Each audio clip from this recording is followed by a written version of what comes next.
What if Edward was a single father? Episode 3. Let's get started. Bella point of view. I made my way into the bathroom with the girls to help them clean up. I got a new outfit for Abby and she changed quickly. She wasn't talking and laughing like she has been all day and she looked nervous.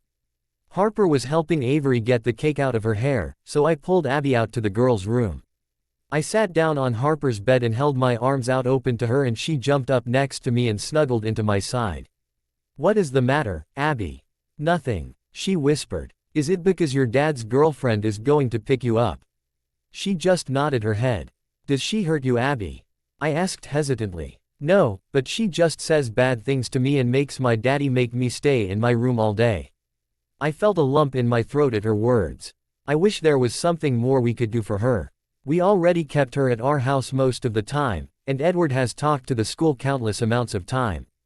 But he hasn't hit her since we started taking her, so they were not able to do anything. "Well, you know what, honey? Just ignore every mean thing she says about you. Because there is nothing wrong with you at all. And I am sorry you have to stay in your room, but what if Harper lets you take a book home? And then you will have something to do." "Okay," she said quietly, and then got down to get a couple of books. Once we were heading out of the room, I heard continuous knocks at the door. Abby heard it too and then made her way to the front door and I followed. Edward beat us to the door. And I watched as his whole body tensed up and he dropped the rag he had in his hand on the floor. I didn't get a good look at the person behind the door because Edward was blocking her. "Heidi," he said in a mixture of shock, anger, and disbelief. His hands were starting to shake and I walked faster to the door. "Please don't be the Heidi I am thinking of." I bent down to Abby and quickly told her. "Just go in the bathroom with the girls for a sec, okay honey?" She nodded and ran to the bathroom. I practically ran the rest of the way to Edward and grabbed his arm. His posture did not ease at all and he had a look of fury in his eyes I have never seen before. I looked over to the girl at the door and knew I had finally set eyes on the woman that caused my Edward so much pain. Well, if it isn't Edward Cullen," she said in an annoying voice. "What the fuck are you doing here?" Edward asked angrily. "I am here to pick up my boyfriend's kid, what else would I be doing here? What do you think I want to take back the little brats?" Edward's hand clenched into fist and he tried to take a step forward but I held him back. "Edward, don't. It is not worth it," I told him while rubbing my hand up and down his arm trying to get him to calm down. It wasn't working. "Oh, who is this? Is she the stand-in mommy to your bastards?" Heidi asked with a laugh. "Does this bitch have a death wish?" Edward tried to step forward again, but I pulled him back. "It is none of your damn business who this is," he told her. "Jesus, calm down Eddie boy, I could care less who she is. Now, can you just give me the kid so I can leave?" she asked. "There is no way in hell I am letting you leave this house with Abby." Edward sighed with venom in his voice. "Oh, stop being dramatic you prick, I am going to leave with her. I fucking live with her." This only made Edward tense even more and I decided to step in. "Listen, why don't you just go back home, and I will drive Abby home myself," I said in the calmest voice I could muster. "Listen to you. All noble and shit. How much is paying you to fuck him?" That sent Edward over the edge. He pulled out of my grasp and stepped toward her. She backed away from him when he stepped toward her but she didn't look scared. She just had a smirk on her face. "You better fucking leave my house right now. I don't ever want to see your face around here again. We will bring Abby home. You get out off of this property now," he yelled. I am sure a lot of people heard him yelling throughout the apartment building. "You might want to watch what you say to me, Eddie.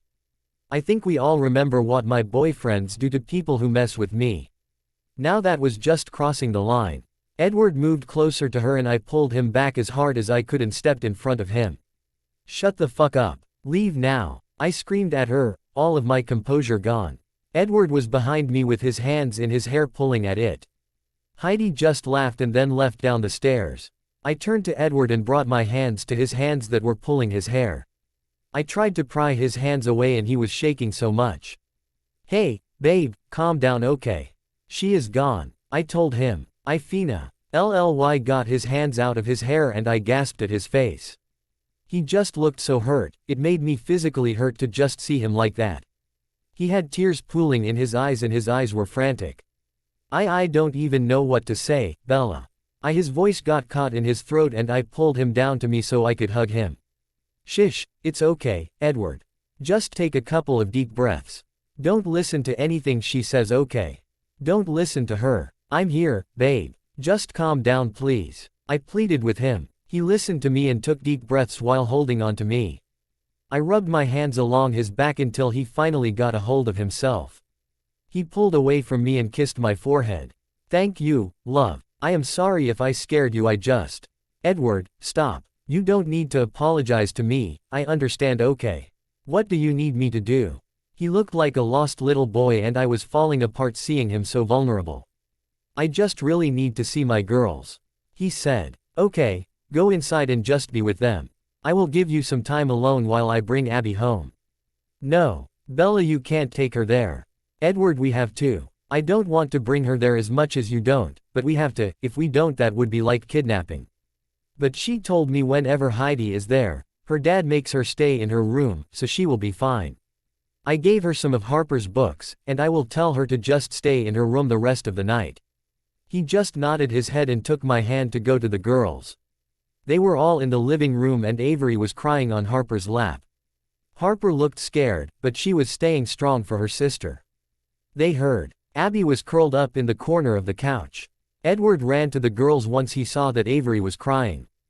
He took Avery out of Harper's arms and then sat down next to Harper and grabbed her on his lap. I walked over to Abby and took her in my arms.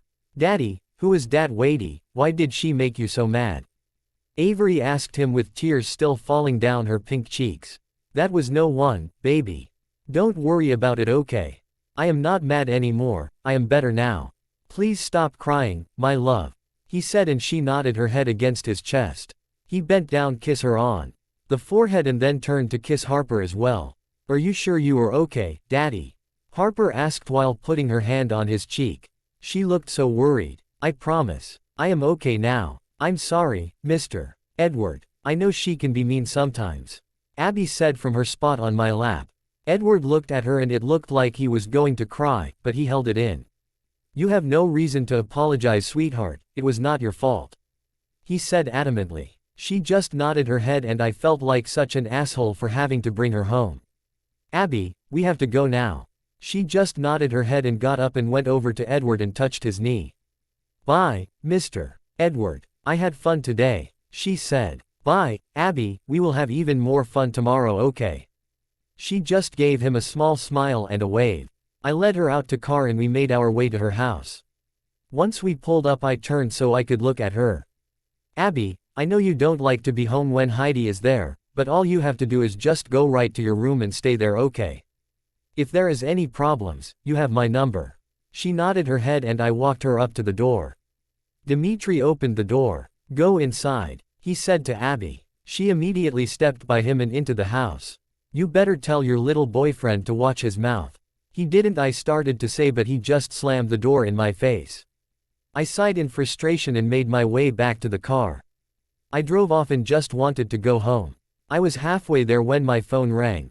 I pulled it out while I was driving and I saw it was my dad. I have only talked to my dad once since I was in LA.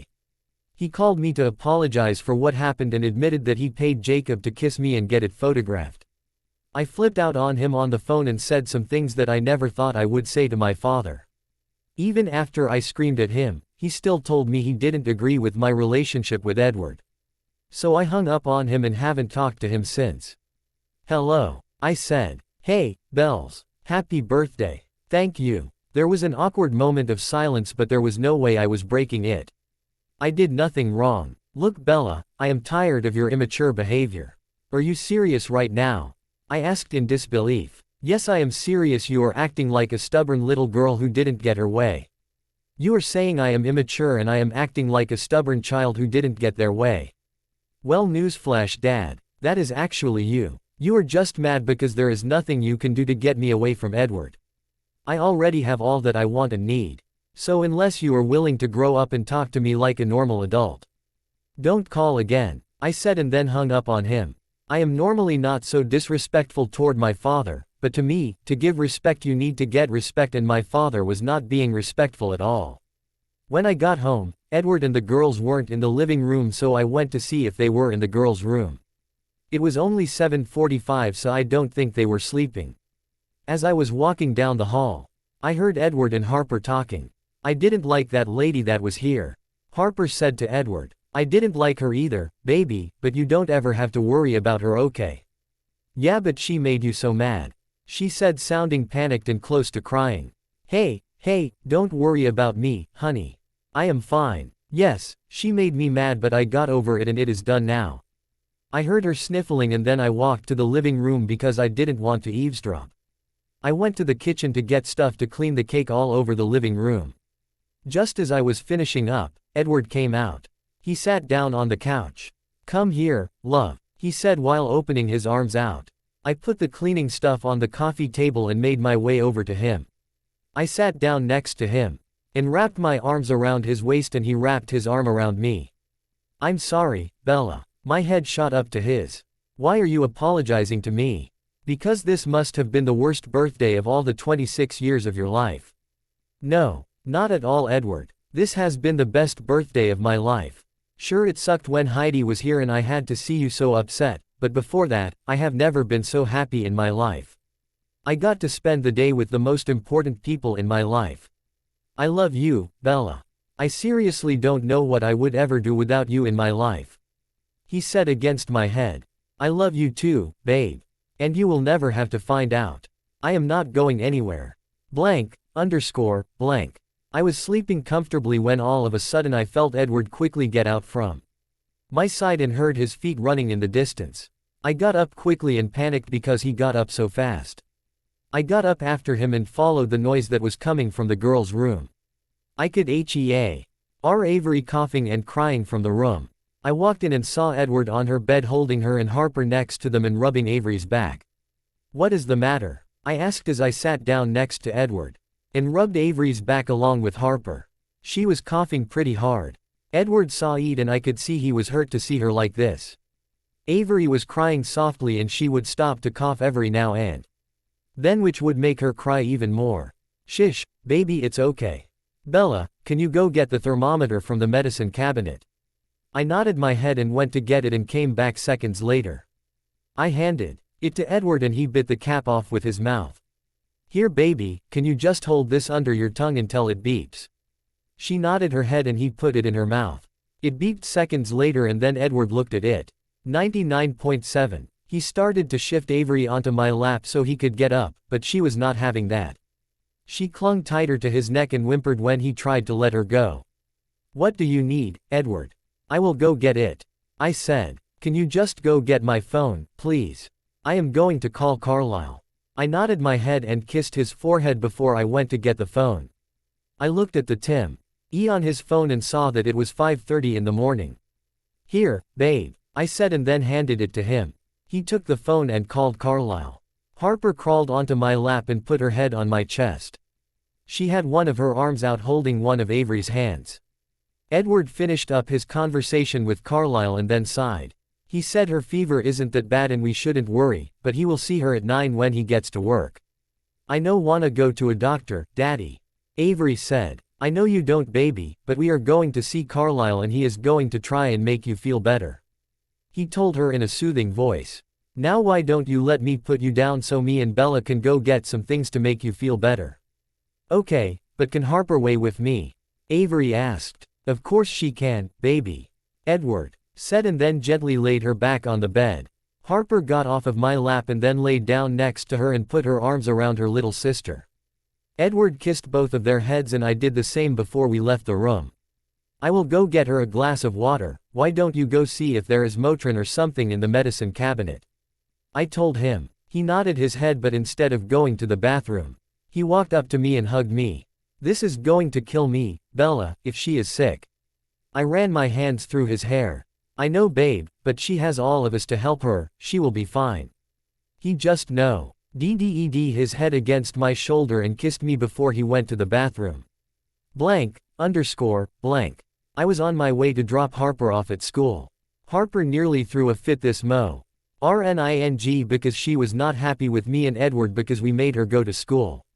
She wanted so badly to stay home with Avery. After I dropped her off, I got a phone call from Angela. "Hello," I said. "Bella, we need you to come in for just a little while. There has been a new shipment but it is only me and Nancy here." I sighed loudly. I needed to go there. "Alright, I will be there in 15 minutes. "Okay, thank you, Bella." I hung up my phone and then immediately called Edward. "Hello." His beautiful voice answered. "Hey babe, I need to stop by the bookstore for a couple of hours, is that okay?" "Why are you asking me if it is okay?" "Of course it is okay, love, that is your job." "Yeah, I know, but I didn't want to leave you since Avery is sick and everything." "We will be fine, love, she is sleeping now and I will call you once we are finished at the doctor's, it is no big deal." "Okay, I love you, Edward, and make sure you tell Avery I love her too." "I will, I love you too, Bella." I smiled and hung up the phone. There were ridiculous amounts of books that came in and it was taking forever to get them all organized. We had been working for an hour and a half and then decided to take a break. I went to my phone to call Edward and see how Avery was doing and was surprised when I saw I had 13 missed calls. I opened the phone and saw they were all from Edward. I felt my heart rate pick up and I immediately called him back. He answered on the first ring. "Bella," he said in a rushed and panicked voice. Just hearing him sound like that made a strong pain shoot through my chest and I immediately started getting my stuff together. I could hear a lot of voices and commotion in the background. "Edward, what is the matter, babe? Where are you?" I asked frantically. I need you, Bella. It's Avery, my baby. I can't do this," he said. It sounded like every word got stuck in his throat and he was trying to catch his breath. I ran to my car. "Calm down, babe. I am coming, where are you?" "I'm at the hospital. Take away the sensation inside. Bittersweet migraine in my head. It's like a throbbing toothache of the mind. I can't take this feeling anymore. Give me Novocaine, by Green Day." I went to go check on Avery after Bella called. She was curled up in the bed and I put my hand on her forehead and she felt way warmer than she was before. I really didn't want to wake her up, but I knew I needed to check her temperature. It was even harder to get her to get up because the poor thing was exhausted from being sick. "Come on, honey, wake up," I said to her. Her eyes fluttered a couple of times and then she finally opened them wide. "There's my girl, I have to take your temperature, okay? So wait right here while I get the thermometer and do not go back to sleep." She nodded her head and rubbed her eyes. As I was walking back from the bathroom, I heard Avery coughing again. I walked faster to her room and saw she was still coughing when I got there. I went and sat next to her on the bed and began to rub her back. After she was done coughing I noticed she was breathing faster. "Avery, honey, are you okay?" I asked, panicking. I can't be Wev," she said in between breaths and she kept on gasping for air. Seeing your child work so hard to get a breath in really affects a parent. I picked her up in my arms and smoothed my hands over her hair. "Look at daddy, baby." She brought her beautiful eyes to mine. "Now concentrate on trying to breathe steady, okay? Breathe in and then out." I told her, trying to stay as calm as I could when I was dying on the inside. She looked at me with determination in her eyes and tried to slow down her breathing, but it wasn't working. She just got frustrated and started crying because she was scared. I quickly got up from the bed and got my phone. I called 911 back. "Oz, I don't think there is any way I would be able to drive right now." There was no way I could handle the 15-minute drive in the front seat while my baby was in the back seat struggling for air. I told them my emergency and they told me help would be on the way. I sat on the couch and held Avery close. She was still breathing fast and crying, which was making it worse. I was trying to calm her down but it wasn't working. It felt like hours before the ambulance came, but it was really only 5 minutes. They knocked on the door and I answered it right away. "Can you bring her downstairs, sir? And we will get her on a stretcher," one of the paramedics asked. I just nodded my head and ran down the stairs with Avery close to me. Once I was outside, there was already a paramedic waiting by the door with a small stretcher open and ready for use. "I think I am going to throw up." The paramedic held his arms out for Avery and I handed her over to him. He laid her down on the stretcher and she started kicking and screaming. "No, daddy, daddy, I want my daddy," she was screaming. I ran over to her and tried to push her back on the stretcher and make her sit still. "Shish, my love, I am right here, just calm down and let them help you." I told her. I grabbed onto one of her hand with both of mine. The paramedic put a breathing mask over her little face and started spewing out medical terms that I had no idea what they meant. The only thing that registered in my mind was, temperature, 104.6. They started to pull the stretcher toward the ambulance and then pulled her inside. I followed in right after her and kept my hold on her hand. She was still breathing fast but not as fast as before. She kept her eyes on me and I tried to smile reassuringly at her. When we made it to the hospital, Avery W. as still breathing fast and I was really falling apart. Why isn't she getting better?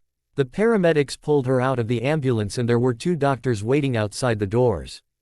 They immediately went to checking on Avery and started wheeling her inside. I held onto my baby's hand because it was my lifeline at the moment. Mr. Cullen, the female doctor asked, "We are going to need to take your daughter into the room, but we are going to need you to stay out here." "What? No, there is no way I can leave her," I said, feeling a pain in my chest just at the thought of having to let go of her. "You have to, Mr. Cullen. We are going to need to figure out what is wrong with your daughter and we will need space and we are wasting time sitting here arguing about it." I just nodded my head and bent down so I could talk to Avery. "The doctors are going to take you in there so they can try and make you better. I have to stay out here, but I will be back in as soon as I can, okay? I need you to be brave," I told her, trying to hold my emotions in. She just nodded her head because she was still trying to catch her breath, and she had the mask over her face. I bent down and kissed her forehead. "I love you so much, my angel." They started wheeling her away from me and when her little hand left mine I felt numb. I was expecting pain. I actually preferred the pain to this empty feeling. I walked over to the waiting room and took my phone out to call Bella. I called her 7 times but she wasn't answering. My hands began shaking even more since I couldn't hear her voice that would most likely calm me down just a little bit. I called Carlisle next. It was only 8-something so he was probably not in work yet. "Hello, Carlisle, it's Edward," I said. My voice sounded weak and frantic. "Edward, what's wrong, son?" his calm voice asked over the line. "It's Avery. She was having trouble breathing this morning and I had to bring her to the hospital." I dropped my head in the hand that wasn't holding the phone and tried to keep my emotions in. "Esme and I will be there in 10 minutes, Edward, just hang in there." We hung up and I tried calling Bella again but there was still no answer. I knew she probably just didn't have the phone next to her but I was still freaking out because I needed her to be here so I don't lose control. Esme and Carlisle showed up 10 minutes like they said. Esme ran up to me and gave a big hug. It made me feel a little better and Carlisle went off to go see if he could find out what was going on. Esme and I sat down on the chairs. "Where is Bella, sweetie?" Esme asked. "She is at work. I have tried to call her so many times but she is not answering," I said. My voice sounded dead. "Oh well, I am sure she will call back," she said while putting her hand on top of mine. We sat there for about 15 minutes and Esme went to get a coffee for the both of us. Now that Esme was gone, and since I haven't seen Avery in a long time, and since Bella wasn't answering, I felt myself start to fall apart. My hands were shaking uncontrollably and I tried to hold back the tears in my eyes. "I can't do this right now. I need to be strong for my baby." I was pulled out of my panic attack by the phone ringing. I immediately took it out of my pocket and answered it. I knew it was Bella. "Bella." "Edward, what is the matter, babe? Where are you?" she asked frantically. I need you, Bella. It's Avery, my baby. I can't do this." I tried to speak clearly but my mind wouldn't allow it. Every word got stuck in my throat and I just needed her here. "Calm down, babe. I am coming. Where are you?" "I'm at the hospital," I choked out. "I will be there in 5 minutes, Edward, just hold on." We said our goodbyes and I put my phone in my pocket. Esme came back seconds later. "Here you go, dear," she said while giving me the coffee. I took a couple of sips but I was starting to get a stomach ache. My stomach was already in knots and the coffee was not helping. I heard a person running in the distance and I lifted my head up to see Bella. She was looking around frantically and when her eyes caught mine, her face fell but she ran over to me. I got up from the uncomfortable chair and she threw herself at me. I wrapped my arms around her and held on tightly, maybe even too tightly, but she wasn't complaining. She pulled away from me but I kept my arms around her. She brought her hands to her side of my face and searched my face with a worried expression on her beautiful face. What happened, Edward? I looked away from her and pushed my emotions back. There is no time for that, I can't fall apart. Hold it together. She had a fever, and then she couldn't breathe and I called the ambulance, and then she was screaming for me. I stopped and swallowed down the lump in my throat. And they took her in and made me stay out here and they are taking too long. My voice cracked on the last sentence and I had to stop myself. Bella pulled herself closer to me. Shish, babe, it's okay, I'm here, just calm down. I am sure she is fine. I nodded my head against her shoulder and she guided me back to the chair.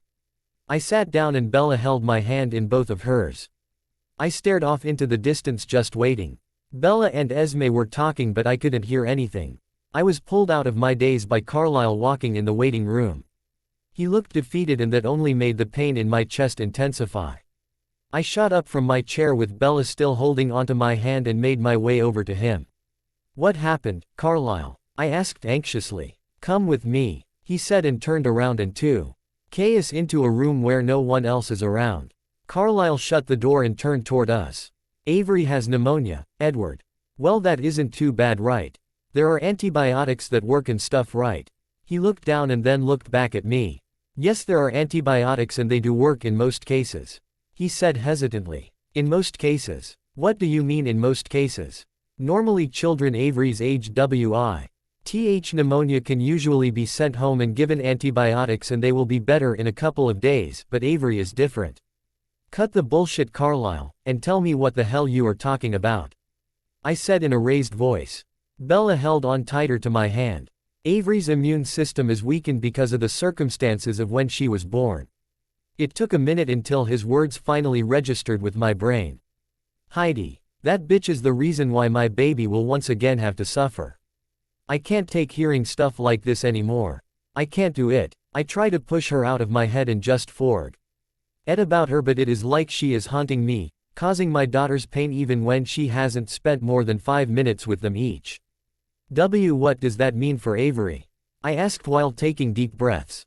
I was struggling for air now and feeling the sensation of trying to breathe reminded me how my daughter is feeling right now and it gave me more pain. Just make it go away, please. We have already given her a dose of the antibiotic but it has little effect on her.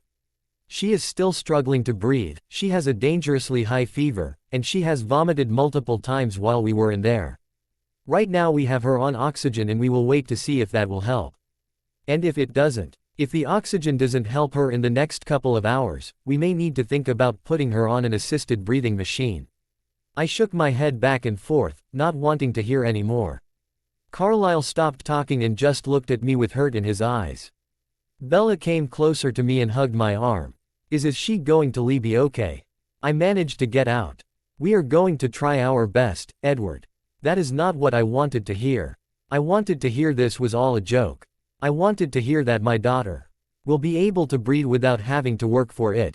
I wanted to hear that my daughter will not have to suffer another second because of her low life of a mother. I wanted to hear that I could take my baby home and spend the rest of the day home with my daughters and the love of my life. I did not want to hear from one of best friends that there is a chance I could lose one of my reasons for living. Just make this pain go away. Please, I beg you. I pushed my emotions back once again because I needed to hold on longer. I need to see my baby. Can I go see her? I asked him. Yes. Can Bella come too? Yes, she can. Follow me. I held on tighter to Bella's hand and we followed Carlisle out down the hall. He stopped in front of a room and I looked into the window outside of it. I could see my babe on the hospital bed with her eyes closed and her chest moving up and down faster than normal. She had a nasal cannula on her face. I could see the IV on her little hand and her lips were a little purple. We will keep the nasal cannula on until about noon time, and if it hasn't helped we will have to switch to the assisted breathing. How does that work? How long will she have to be on it? We will have to put a tube down her throat and through her windpipe so it can assist the lungs in working correctly. We will give her something to put her to sleep during the time she on the machine because she will be uncomfortable with it if she is awake. As for the time, it depends on how long it takes for her to get better. My guess would be a couple of days. Days. I can't even think about anything right now. Can I go in please? I asked anxiously. He nodded his head and I walked into the room with Bella still at my side. I looked over at her and saw that she was crying.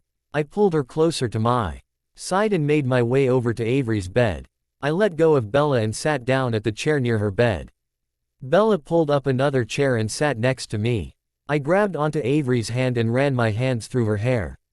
Avery's eyes opened at my touch. "Hi, Daddy." "Hi, Bella," she said in a whisper. "Hi, baby," I said back. And Bella said hi to her also. Avery pulled her hand out of mine and brought her hand to my cheek. "Don't be sad, Daddy," she said quietly, and she sounded like she was going to cry. I myself felt like crying, but I couldn't do that to her. "I'm sorry, baby," was all could get out. She just turned her head so she was staring at the ceiling. She let out a couple of little coughs that pierced my heart, and then her teeth started chattering. "What's the matter, my love? What can I do?" I asked desperately. I is J just CCC cold. "Daddy, can you WW with me?" she asked through her shivers. I immediately got out of the chair and walked to the other side of the bed. I crawled in beside her and made sure to not mess up the IV. She turned towards me and snuggled into my chest. I held onto her and tried to make her warmer. I motioned to Bella to join us and she got on the bed behind Avery.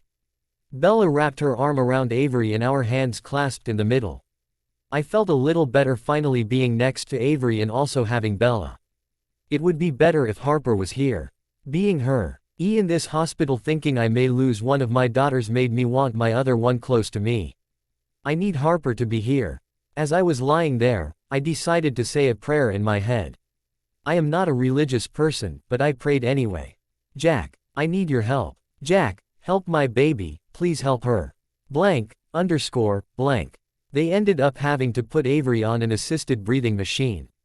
Thankfully she didn't throw a fit because they put her to sleep before they did it. I had to step out of the room because I didn't think I could take seeing them force a tube down my baby's throat. I went in after they were done and held onto her hand. I sat there for a long amount of time just staring at her and kissing her hand. Bella sat with me and we sat in silence. "Edward," she suddenly asked from my side. I jumped at her words and she put her hand on my back and began rubbing. "Babe, I need to get Harper from school. Do you want me to go home with her or should I bring her here?" "Bring her here, please. I need to see her," I said. "Okay, I will be back soon. I love you, Edward," she said and kissed my temple. "I love you, too," I said. She left and went to get Harper. I stayed in the saw-me position I was in until I heard the door open again. I looked over to see Harper standing at the doorway with Bella behind her. She stayed in the doorway and didn't walk forward. She looked so scared. I got up from my spot next to Avery and slowly made my way to Harper. She looked up at me with tears in her eyes. "Daddy," she said in a high voice. "Come here, baby," I said and squatted down in front of her and opened my arms. She launched herself at me so fast I lost my balance and fell back on my butt. She started crying and sobbing into my shoulder and I held onto her tightly. It hurt me to see my daughter was crying, but it also felt so good to have her here with me. As bad as it might be, Harper has always been my rock and having her here made my head a little clearer. What is wrong with her?" she asked after she pulled away and looked at me. "She is just really sick, Harper. But why isn't she awake? Why does she have all kinds of tubes?" she asked frantically while looking over at Avery on the bed. "Those are just there to help her. The doctors are doing everything they can to help her." She nodded her head and laid it on my shoulder and tried to calm herself down. "Can I go hold her hand?" she asked in a little voice. "Of course you can, I think she would like that." She nodded her head and walked over to the side of Avery's bed. She wiped away a few tears that were running down our cheeks and she grabbed onto Avery's hand and kissed it. "Hi, Avery," she said. I got up and stood behind her and put my hands on her shoulders. She started crying again and I shushed her. "You need to get better, okay, little sister. Me, Daddy, and Bella need you. I love you," she said and laid her head down on the bed while still crying. I bent down next to her and began rubbing her back. I wanted to cry along with her, but I knew I needed to stay strong. "My girls need me. It was getting close to 6:30 and I was still in Avery's room. Harper was now on the bed with Avery and sleeping next to her. She had her arm around her and I just sat on the side of the bed and looked at my little angels. Bella has given us some time alone and she was out in the waiting room with Abby. Bella tried calling Abby's dad to see if she could bring her home early but he never answered, so the poor thing was stuck sitting in the waiting room. Carlisle walked in and put his hand on my shoulder. "Son, you need to go eat something." "No, it can wait," I said without taking my eyes off of my girls. "Edward, you need to go eat. I am done for the day so I will stay in here with them. Just go at least eat something. Bella is worried for you." I didn't want Bella to have to worry so much, so I just nodded my head, kissed the girls, and went out the door. "I will only be a couple of minutes." The waiting room wasn't far from Avery's room, so I walked there and saw that Esme was still there and she was holding a sleeping Abby in her arms. Bella was standing by the window and looking out of it. Esme saw me first and gave me a small smile. I tried to give her one back but I don't think it worked. I walked over to Bella and wrapped my arms around her from behind. She jumped slightly at my touch but then immediately relaxed when she knew it was me. I laid my head on her shoulder and inhaled her calming scent. She brought her hands up to my arms that were around her and started rubbing the length of them. We didn't say anything, we just stood there in each other's arms trying to hold ourselves together. Our quiet little bubble was interrupted by a commotion on the entrance of the waiting room. I turned to look at the door at the same time Bella did, and I felt all the rage, anger, and hurt I have been trying to hold inside come forth, and I saw red. Standing at the doorway was Abby's dad with none other than Heidi. Bella noticed the people at the door in my stance and walked in front of me. "Edward, don't." I told him not to bring her but supposedly he doesn't listen. I tried to listen to what she was saying but all I could hear was the ringing in my ears, the sweat building on my face, and all I could see was Heidi. The reason my daughter has to fight for her life right now. I stepped away from Bella and walked past her. I felt her pulling on my arms but I couldn't feel it. I walked over to where they were with a murderous expression on my face. Dimitri noticed me stalking towards them and he started to go in front of Heidi. He put his hand out and pushed me away from him when I was close to him. "You better watch what you are doing," he said. I took my eyes off of Heidi long enough to punch him in the face. I could faintly hear Bella scream in the back of me and I could feel the bones of his nose crunch under my fist. I turned back to Heidi and grabbed her arm. "What are you doing, freak? Let go of me," she said, sounding panicked. "Good. Feel panic. Feel the panic my daughter felt when she was struggling to breathe." She started struggling to get free of my grasp on her arm as I dragged her down the hall. "Good. Struggle. Struggle like my daughter has to every day because of your stupid behavior." I felt Bella behind us and she was trying to talk me down, yelling for me to stop. I couldn't hear her though. I need Heidi to feel pain. I walked to the outside of Avery's room and stood in front of the window. Heidi kept on trying to get my arm off of her but there was no way I would let go. "She needs to understand. Look in that window," I said with more venom in my voice that I thought I was capable of. "What? Are you insane?" she asked and looked the other way of the window. I grabbed her face with my other hand and moved her face so she had to look inside. "Look at my daughters, damn it. Look at them," I screamed at her. She looked scared at my yelling. "Good. Be scared. Be scared like I was when I was 17 years old and raising a daughter on my own. Be scared like I was when you were the reason my brother was killed. Be scared like Harper as when she got picked on by kids in her school. Be scared like Avery was when she was taken away from me by doctors. Do you see my daughter right there? Do you see her fighting for her life? Do you see her sister lying next to her, trying to be close to her and make sure her little sister is okay?" I saw tears finally welling in her eyes. "We are almost there. Do you know why my daughter is in that hospital bed?" I asked rhetorically. "It's because of you," I screamed in her face. "You and your coked out self has caused my daughter to suffer." One tear finally fell from her eye. "Not good enough. You left your daughters Heidi. So you can't see how they struggle every single day of their life because of you. They get picked on in school because they don't have a mother and don't have money. Harper has asked me why her mother is never there. You made her feel like she is not worthy of love. And Avery Avery's immune system is incapable of fighting off pneumonia. Pneumonia. Because of your careless behavior while you were pregnant with her. How does that make you feel? I screamed even louder than before. I felt someone behind me pulling me away from her. I fought against them because I was not done yet. Heidi stood in her spot frozen and still staring in the window. You are a useless piece of shit. You are the stupidest person I have ever met. You gave up what could have been the best thing in your life. Now, look at those little girls and see how much you have wronged them. See how much pain you have caused them.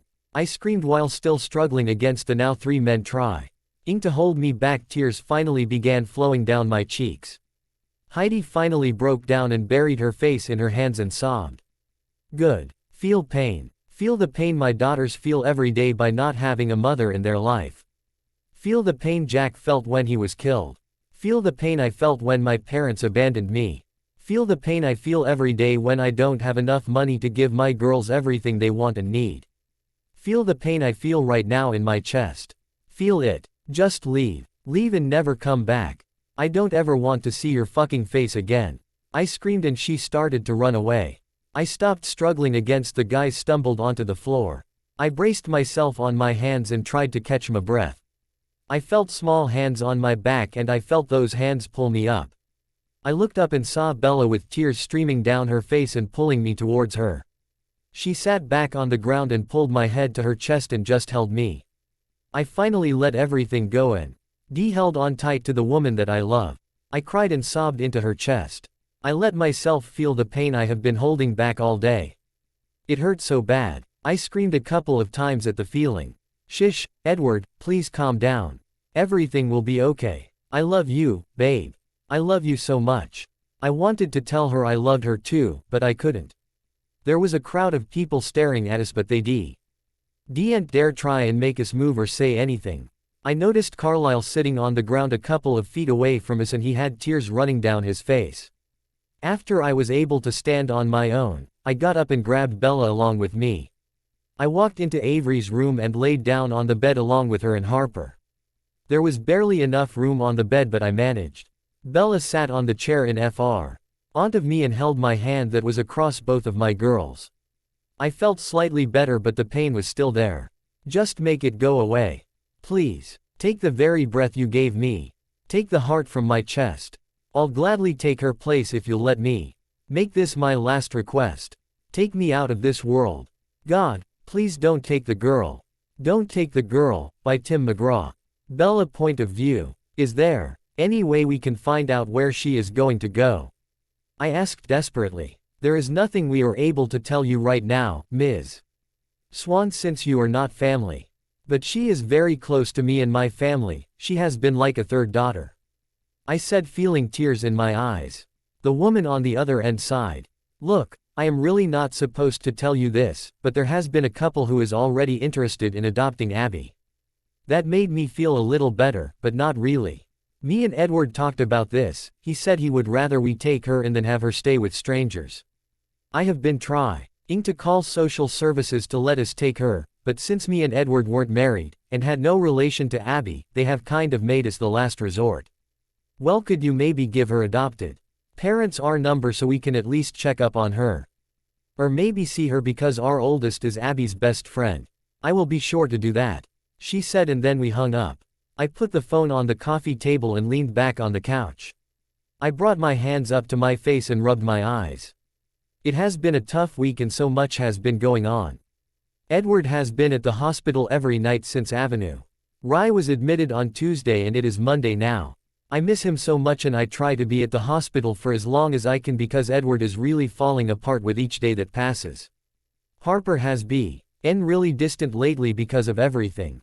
On top of her little sister in the hospital, Harper has had to deal with her best friend being taken away from her. I felt a tear come to my eye just thinking about poor Abby. Tuesday, when Dimitri and Heidi came to the hospital, I knew something bad was going to happen. Edward was furious when he saw them and I tried to hold him back from them, but there was no holding him back. I was so unbelievably proud of Edward when he yelled at Heidi and broke her down. He needed to do that for himself. He is usually the one to try and avoid conflict, which is a good thing.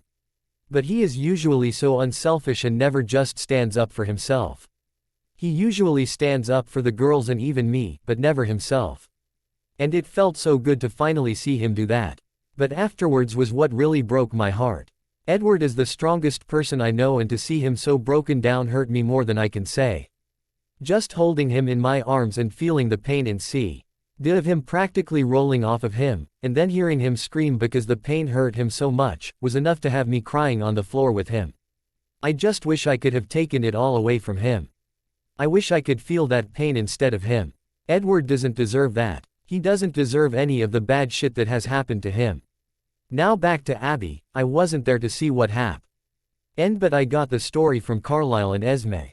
I am glad I didn't have to see it. Flashback. I brought my hand up and passed it over Edward's finally peaceful face. He just fell asleep about 10 minutes ago, and I have just been staring at him and trying to erase the image of him screaming in pain from my mind and replace it with the image I see before me. I had to get up and stretch my legs and call all of our friends. I kissed Edward softly on the lips and then kissed both Avery and Harper on the forehead. I walked over to the waiting room and was shocked to see Esme crying on one of the chairs with Carlisle holding her against him and trying to calm her down. I rushed over and knelt down in front of them. I brought my hand to Esme's back and rubbed it. Carlisle looked up at me and I caught sight of his bright blue eyes. He looked like he was going to cry as well. Esme, what is the matter? Oh Bella, it's Abby. What? Abby. What about her? Esme looked like she was going to try and why something, but then just started crying again.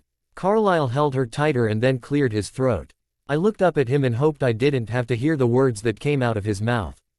After Edward brought Heidi down the hall, Dimitri was angry.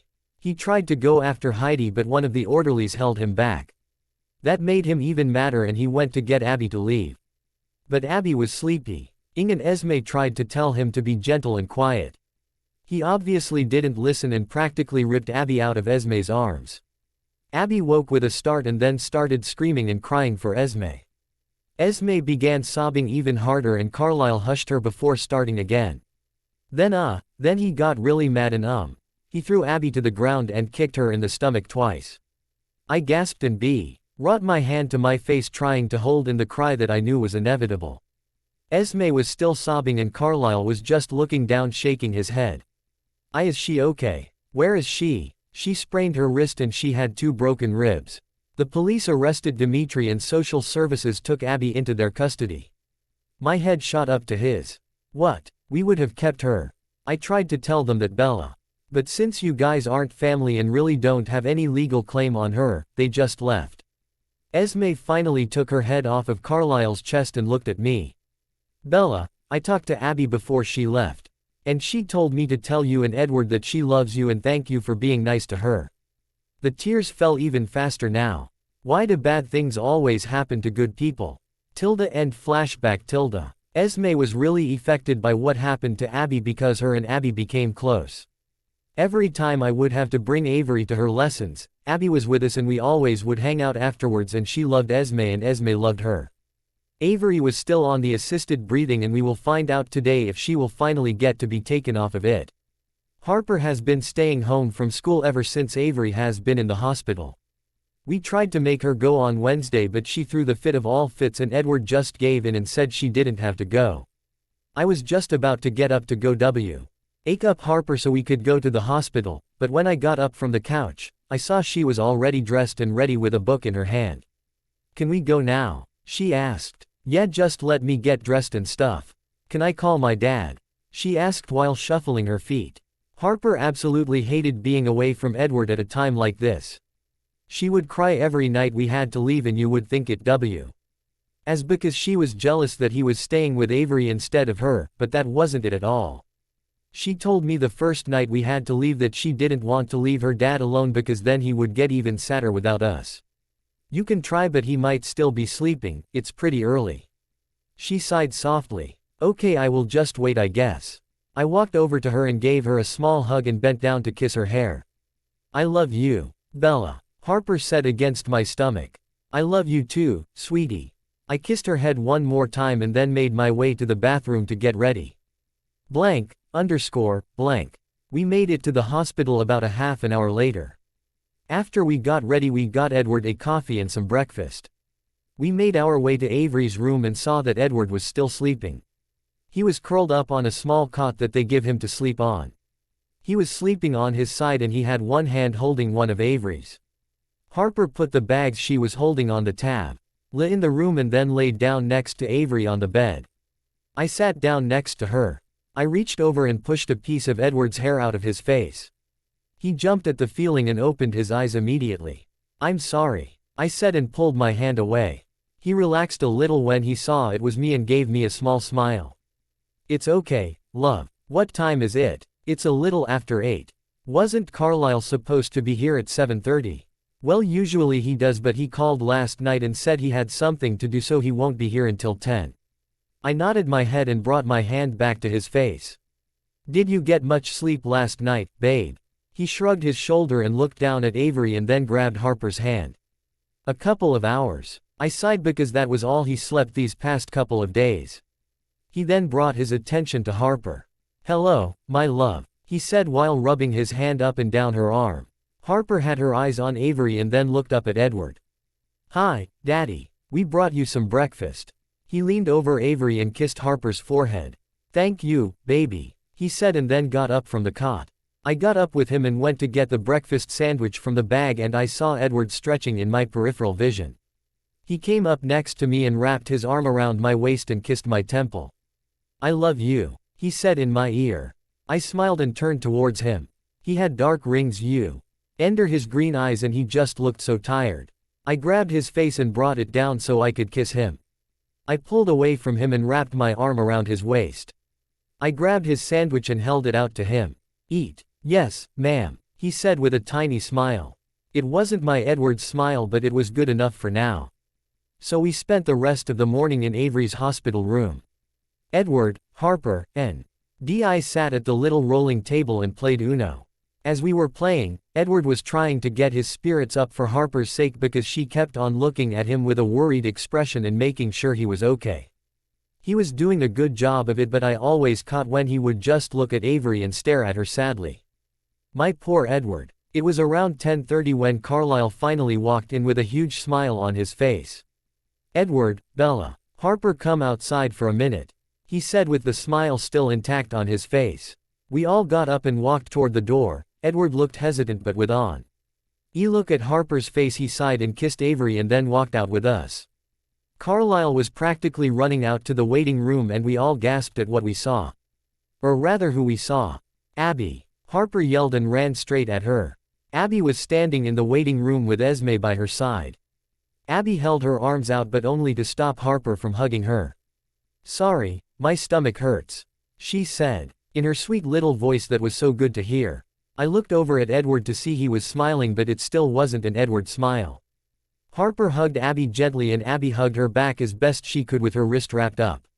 When she pulled away, she ran over to me and Edward and hugged us at the same time gently. "I missed you guys," she said with a big smile on her face. A smile I have never seen her use. We told her we indeed missed her too, and then she asked if she could go see Avery. We told her yes, and we all walked over to Avery's room and Abby and Harper both went inside while and Edward stood outside the room to talk to Carlisle and Esme. How did they get her away from social services? How? Was all I could get out. We are adopting her, Esme said with a smile on her face, and she looked like she was trying to contain her excitement. Edward was looking through the window to Avery's room when she spoke, but his head shot up to hers when she said that. "What, Edward?" and I said at the same time with the same amount of shock and surprise in our voices. Carlisle went behind Esme and wrapped his arms around her waist. "I don't think I ever told you both the reason why I now teach from home." Edward and I both shook our heads and then she continued. "Carlisle and I have been trying to have a baby since we got married when I was 19 and he was 23. We tried for 10 years, a lot of false alarms and 6 miscarriages. I felt tears in my eyes hearing about Esme and Carlisle having to go through that. When I was 34 I ended up becoming pregnant and we were both so happy. It was a girl and her name was Lillian Rose Masson. I saw tears welling in her eyes and Carlisle held on tighter to her. She ended up being stillborn and I almost died while I was in labor for her. I got to hold her when she was out and she was beautiful with bleach blonde hair just like her father," she said while tilting her head up to Carlisle and smiling at him lovingly. "I stopped working at school because I was so depressed because of the death of Lily and it took us a couple of years to finally try again. It never happened as I am sure you can tell and we just recently gave up. I am already 45 and even if I were to become pregnant, there is a good chance the child will have problems or may not live again and we couldn't go through that again." I stood in shock hearing about all the heartache Carlisle and Esme have experienced. They are always so kind and gracious and always seem to be perfect and happy and love all the time. "I'm so sorry, Esme," I said while wiping away the tears that fell from my eyes. Edward slipped an arm around my waist and held me to his side. "It's okay, Bella, because now we have Abby. We have been talking about adoption recently but we could never decide who we would want to adopt. You know, do we want a baby or an already grown child? And then the whole thing with Abby happened right before our eyes and we knew that we were meant to help her. We both already love her because of you two and I don't think we can thank you enough for bringing her into our lives." I stood in shock because it was all a lot to take in. But I was so happy that now Abby will be in a good home and Carlisle and Esme have found happiness. I walked over to Esme and hugged her tightly. Carlisle let go of Esme and walked over to Edward and they gave each other a manly hug. "Congratulations, Esme," I said into her ear. She just laughed in elation and it was great to hear. I then hugged Carlisle and Edward hugged Esme. "Okay, now let me go take a look at how Avery is doing," Carlisle said, still with the smile still on his face. Edward nodded his head fervently and we walked into Avery's room. "Come on girls, why don't we go wait in the waiting room?" Esme said from behind us. Harper kissed Avery on her hand and grabbed Abby's good hand and the both skipped out the room with Esme. I walked up to Edward and grabbed his hand and rubbed circles on the back of his hand with my thumb. I knew it was hard for him whenever Carlisle checked on her because he was scared of what he would tell us. I looked over at Carlisle and saw that he still had a smile on his face. And he still had it on when he looked at Edward. "Today will be the day, Edward," he said with a smile. I smiled and looked up at Edward. He looked like he couldn't believe it. "Really?" he asked with a smile. It was better than the way he has been smiling lately, but it still wasn't an Edward smile. "Yes, I will just call in some nurses and we will get this show on the road." Carlisle walked out and Edward turned to me and hugged me tightly while lifting me off the ground. I laughed in his ear and he put me down and I saw he had a tear on his cheek. But this was a happy tear. "She is going to be okay, babe," I whispered against his lips and kissed him. Carlisle walked in with nurses and a bunch of medical equipment and me and Edward walked to the corner of the room so they would have room. Carlisle leaned over Avery and we watched as he gently took the tube out of Avery's mouth. Seconds after the tube was removed, her heart monitor started beeping in a loud continuous beep. Edward and I stood shocked in our place and Carlisle's face filled with panic for just a moment and then he started performing CPR. "We have a code blue. Go get the paddles now," he screamed and nurses ran out of the room and some ran in. Edward tried to run up to the bed but a male orderly held him back. "Carlisle, do something," Edward yelled. "What the hell is going on?" Edward screamed and tears were falling down his cheeks. I took my stunned gaze off of Carlisle working on Avery and ran in front of Edward who was struggling against the now two men holding him back. I put my hands on both sides of his face and tried to get him to look at me. "Edward, Carlisle is doing all he can." Edward looked at me briefly but still struggled. "Edward, you aren't doing anyone any good acting like this." "Clear," Carlisle said and put the small paddles on Avery's chest. Edward screamed in pain again and I honestly don't think I could ever hear that again without losing it. Carlisle tried again 2 more times but it was not working. "Carlisle, just let me be next to her," Edward demanded desperately. "Let him go," Carlisle said while getting the paddle ready for another round. Edward ran to the side of the bed and grabbed onto Avery's hand. "Avery, come back to Daddy. Come on my love. Listen to my voice, baby," he said while smoothing her hair down. "Edward, you need to move away from her for a second." Edward reluctantly let go and Carlisle went again. Clear. Avery's little body jumped with the shock and Edward let out a whimper at the sight. "I think we should call it doctor," one of the nurses said. "No," Edward, Carlisle, and I said at the same time. I tried to hold back my sobs but it wasn't working. I will go one more time, Carlisle said while getting the paddles ready yet again. Edward got back close to Avery. Come on, honey. Be my strong girl and come back to me. I need you, baby. I can't live without you. Come back to me. Please, my angel. He said desperately and his words caused me to cry harder. Clear, Carlisle said and Edward backed off. The paddles went to her chest once more. After he was done there was silence in the room besides the continuous beep. I could hear Edward yelling but all I could hear was the beep of the machine. Carlisle, do something damn it, Edward yelled. Edward the First can try one more time, but that will be it. Edward shook his head in disbelief. Carlisle tried it again and it took a second but the monitor stopped beeping and the beautiful sound of the softer beep coming and going in seconds that proved there was a heartbeat. That Avery was alive. A smile finally showed on Carlisle's face and Edward sighed loudly in relief. He laid down next to Avery and held her close in his arms while sobbing into her shoulder.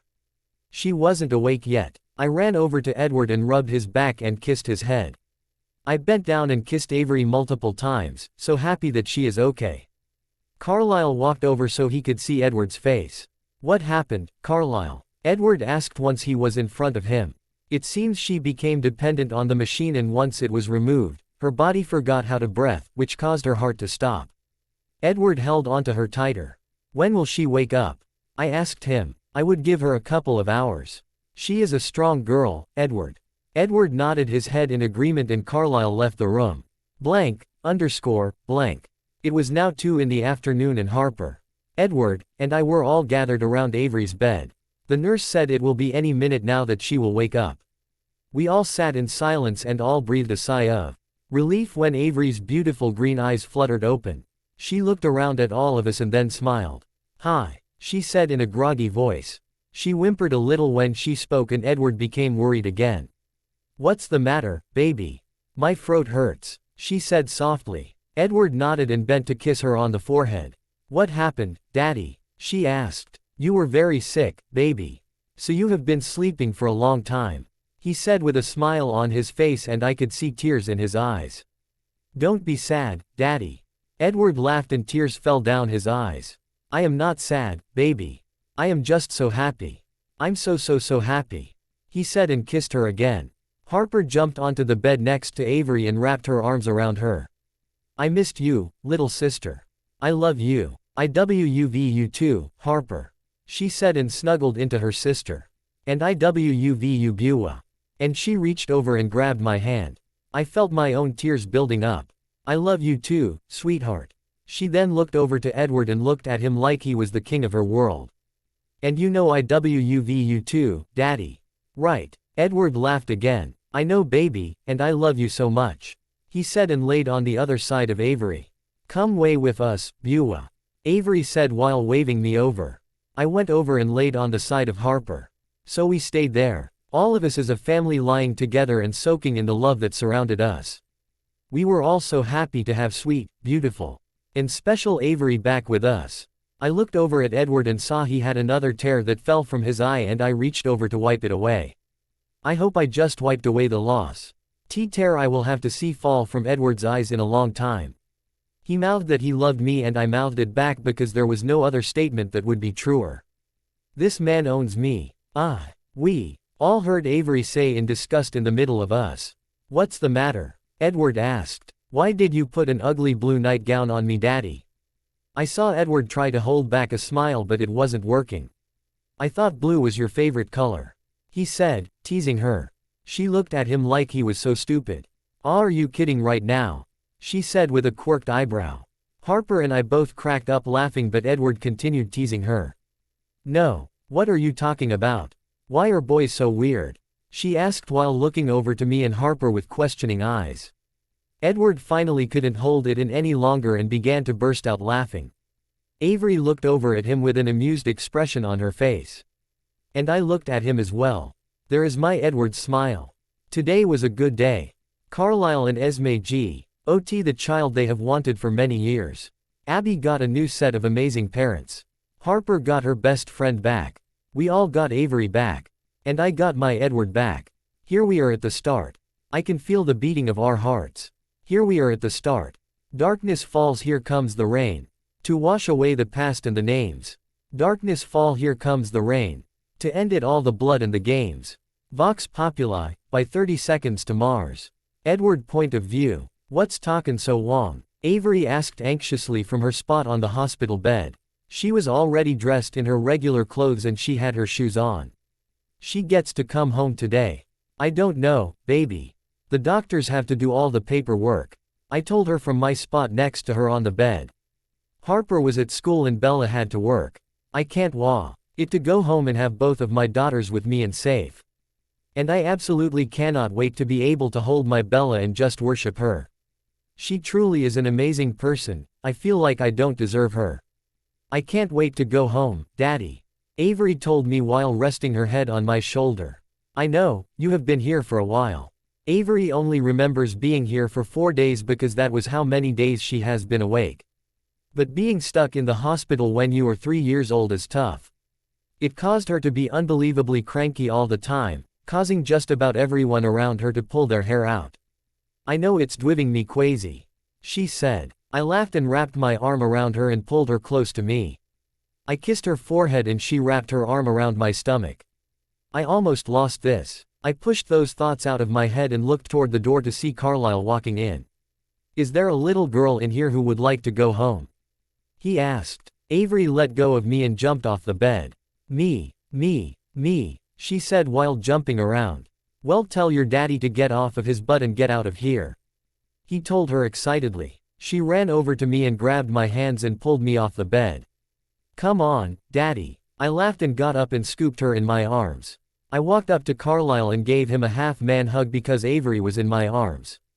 Thank you, Carlisle, I said sincerely. I owe this man my life because he saved hers. And mine. No need to thank me, son. He said just as sincerely. Say goodbye to Carlisle, baby. And make sure you tell him thank you. She leant over to Carlisle, lifted from her spot in my arms and gave him a big kiss on the cheek. Bye, Carlisle. Thank you. He told her you're welcome and we walked out of the room to finally go home. Blank. We just got back from picking Harper up from school and we all decided we would play yet another game of Candyland. I think I need to invest in another board game before I lose my mind. Bella H. Had work until 9 tonight because the bookstore was open until then and she was short on staff. I miss her like crazy though. I decided to take this time to have a serious conversation with my daughters. So you guys love Bella? Right. Yes. Bua.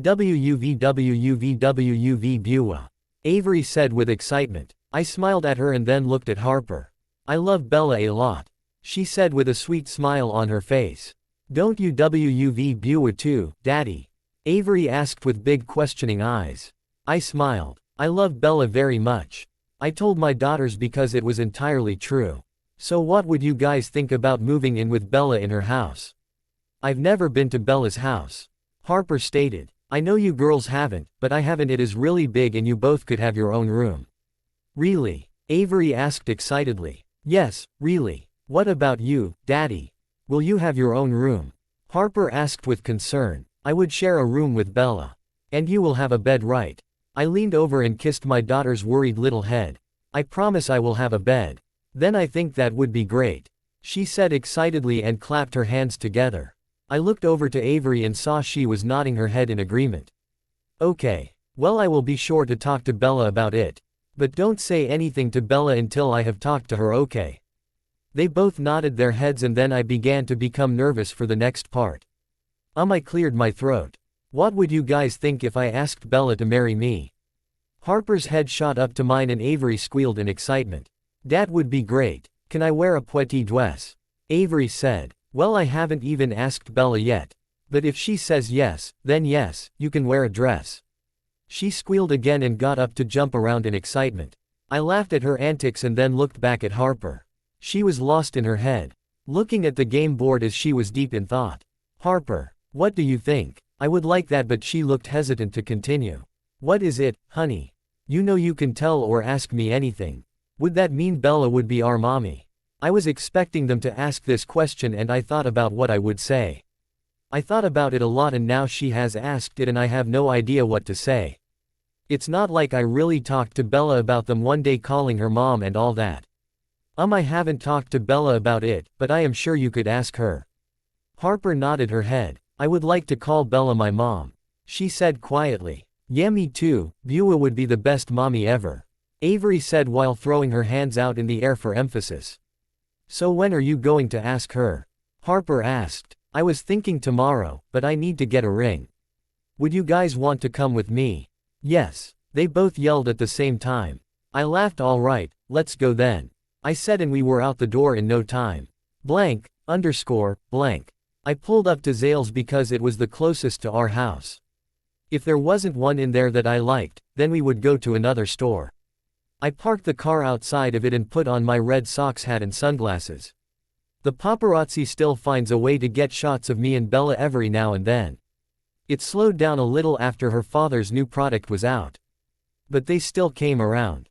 There was no way I would want one of them getting a shot of me shopping for Bella's engagement ring. I got out of the car and brought the girls with me. They both gasped at how shiny it was in the store. I walked up to the middle desk where there was a man standing there waiting and smiling wide.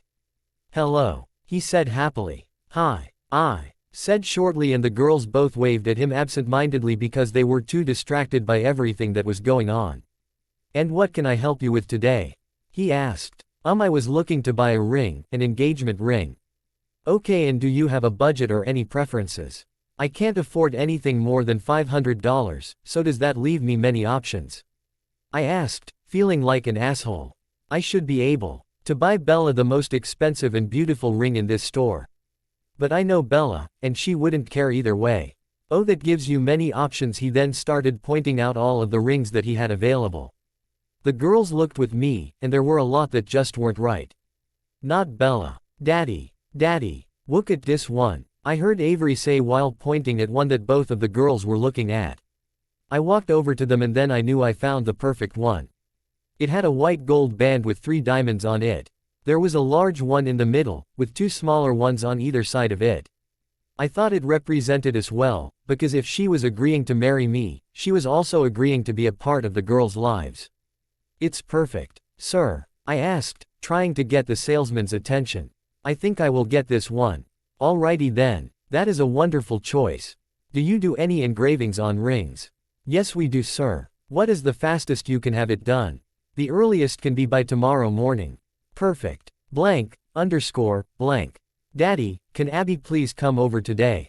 Harper asked the next morning. I was sitting on the couch with Bella curled up in my side. RPER and Avery were listening to the radio and dancing in front of us in the living room. Harper stopped to ask me her question. You have to ask Bella because I am going to be gone most of the morning. Her gaze moved to Bella and so did mine. Of course, honey. I will call Esme and Carlisle after. Harper squealed in happiness and jumped on Bella to give her a hug. Thank you, Bella, she said and then started dancing with Avery again. Bella and I both laughed at them and their dancing. I looked down at Bella and watched as she watched my girls with so much love in her eyes. How did I ever get so lucky? I brought my hand down and used my index finger on her chin to lift her face up to mine. I kissed her softly and deeply. She kissed me back and we tried to keep it rated PG, but it was hard. I pee all the way first so things didn't get out of hand. Thank you, Bella. She looked at me confusedly. Why are you thanking me? Just for everything that you do for me and the girls. You don't have to do any of it, but you do. And I wish I could do more for you in return. You already do enough just by being with me. Yeah, but I just feel like I am holding you back, or taking advantage of you. I don't. He stopped me by kissing me chastely on the lips. Can I tell you something, Edward? Of course. I looked to check on the girls but then I noticed they were both in their room because I could hear them laughing and talking. Before I met you, I was pissed at the world. My whole life, I have had everything handed to me without me having to lift a finger. I always thought there was something wrong with that when I was growing up, but it was all I knew, you know. I nodded my head and she lifted herself off of me and knelt down on the couch next to me. She grabbed both of my hands and looked at them as she talked, only glancing up at me a couple of times. And as I grew up I began to realize that the life I was living was not Normal, I guess you could say. When I turned 18, I told my dad that I wanted to own my own bookstore one day, and he gave it to me a week later. I wanted to go to college so bad. It was hard to run a bookstore and keep up with classes, so I never got the chance. So college is the only thing I ever wanted back then. She finally kept her gaze on my face and brought her hands around my neck. But now, every day when I stay home with the girls, I have never been so happy. I love that I bring them to school every day and they run to me and hug me when I pick them up from school. I love playing fucking Candyland 20 times a day because I get to spend time with them. And I love having dinner ready for you when you come home. I love to be able to kiss you when you walk through the door every night, exhausted from your hard day's work. I even love this little apartment and this small couch we sleep on every night because it is where you and the girls are. I will always be happy no matter what as long as you are all with me. I stared at her, stunned by her beautiful RDS and internally kicking myself for not having her ring now, so I could stake my claim on this unbelievable woman. So you say you think you are holding me back and you are taking advantage of me, but you could not be more wrong. There is literally nothing in this world that I would rather do than what I do every single day for you and the girls. I never really knew what it was like to be a part of such a loving and hardworking family. But now I do. And I wouldn't have it any other way. Ever. I brought my face down to hers and kissed her passionately. I tried to put every ounce of love and adoration I have for her in that kiss. I swept my tongue along her bottom lip and our tongues collided. I kissed her deeply until both of us lost our breath. I love you so much, Bella. I love you too, babe. She bent down to kiss me again, but I pushed her away gently soon after. I have to go, love, I said while getting up. She groaned and threw her head back on the couch. Why do you have to go? She whined with a pout on her beautiful lips. I have some errands I need to run. Harper, Avery, come give me a kiss, bye. I yelled to them. And why again can't we go with you? She asked as Avery and Harper both ran to give me a hug. I bent down and hugged them both close while answering her. It's a guy thing, I told her with a smile on my face. She laughed at me. Whatever, weirdo. I stuck my tongue out at her and kissed the girls on the head. You better be good for Bella or else I will make you both clean the bathroom floor with a toothbrush. I said, only a little bit serious. Beulah was white. You are a weirdo, Daddy. Avery said with a look of disbelief. Well, you are my daughter, so I guess that makes you a weirdo too. Nah, she said. Yeah, huh. I said right back. Avery honey, don't listen to your daddy. He is just jealous because he is nowhere as awesome as we are. Oh, how right she is. Yeah, Beulah is white again, Avery said, and Harper laughed at all of us. Harper grabbed Avery's hand and they both ran back to their rooms. I love you, I yelled after them. They both yelled they loved me back, and I went over to Bella to give her one more kiss. Please be fast, she said, and then kissed me again. I'll be back, I said in a Terminator impression. She laughed against my lips and I reveled in the sound. I love you, she said while pulling away and still laughing. Love you more, I said while walking to the door. Not possible, she yelled from behind me. I love you more, end of story, bye, I said quickly before shutting the door so I had the last word. I walked out to the car and went first to the jewelry store. I picked up the ring and it looked perfect. I thanked the man at the counter again for his help and then made my way to my next stop. I took the elevator up to the apartment and then knocked on the door. I heard loud music coming from inside the apartment. I knocked harder and then the music finally turned down and I heard feet running to the door. The door soon swung open, and the woman who answered it jumped in my arms and hugged me tightly. Edward, it is so good to see you. But aren't you a little early? She said while pulling away and looking over my shoulder. No, Alice, I actually had something I wanted to talk to you about. I told her. She looked concerned. Is it about Avery? She is okay, right? Yeah, she is fine. She is perfect, really. She can't wait to come here later. Oh well, so I assume it is about Bella. Yeah, I said, and then she gestured for me to walk into the house. I saw cleaning products on the coffee table and noticed I interrupted her cleaning. Sorry if I was interrupting. No, it's no problem, I was just cleaning up for the girls later on. So what did you want to talk about? She said while sitting on the couch and I sat next to her. Shit, now I am really nervous. Well, you know I love Bella a lot, right? She looked at me like she was trying to figure me out. Yes. Okay, I am just going to say it. Alice, do I have your permission to ask Bella to marry me? She looked at me in shock. She just stared at me for what felt like hours, but I am sure it must have been only seconds. Why, yo, you're asking me for permission to marry Bella? She asked in disbelief. Well, yeah, I know I am really supposed to ask her father, but Bella isn't speaking to him and I am not going to lie. I don't like him, and you are the closest person to Bella and I would have felt weird if I just asked her without asking you first for permission. I saw there were tears welling in her eyes and I hope those were happy tears, because if they weren't, I think I may throw up. My worries went away though when she launched herself at me and hugged me tightly. Of course I give you permission, she said while laughing. You really didn't have to ask me, but I am glad you did. I laughed along with her because I was happy she agreed. Thank you, Alice, I said. She pulled away from me. No, thank you, Edward. You have changed Bella for the better and she loves you more than anything in the world. She always had so much love in her to give, but she could never find the right person to give it to. And I am glad it was you, because you give it to her right back like she deserves. I wish I could give her more. I would give her the world if I could. I know you would. And that is why I would be ecstatic if you guys get married, and I am going to plan it. When are you going to ask her? Tonight. She squealed a high-pitched squeal. Well, good luck, even though I am sure you won't need it. She will say yes. Let's hope so. Blank. Oh my God, Edward. Why did you make me watch that movie? Bella asked after we got done watching Sweeney Todd with Johnny Depp after we ate dinner. We were both sitting on Bella's huge couch with a blanket around us.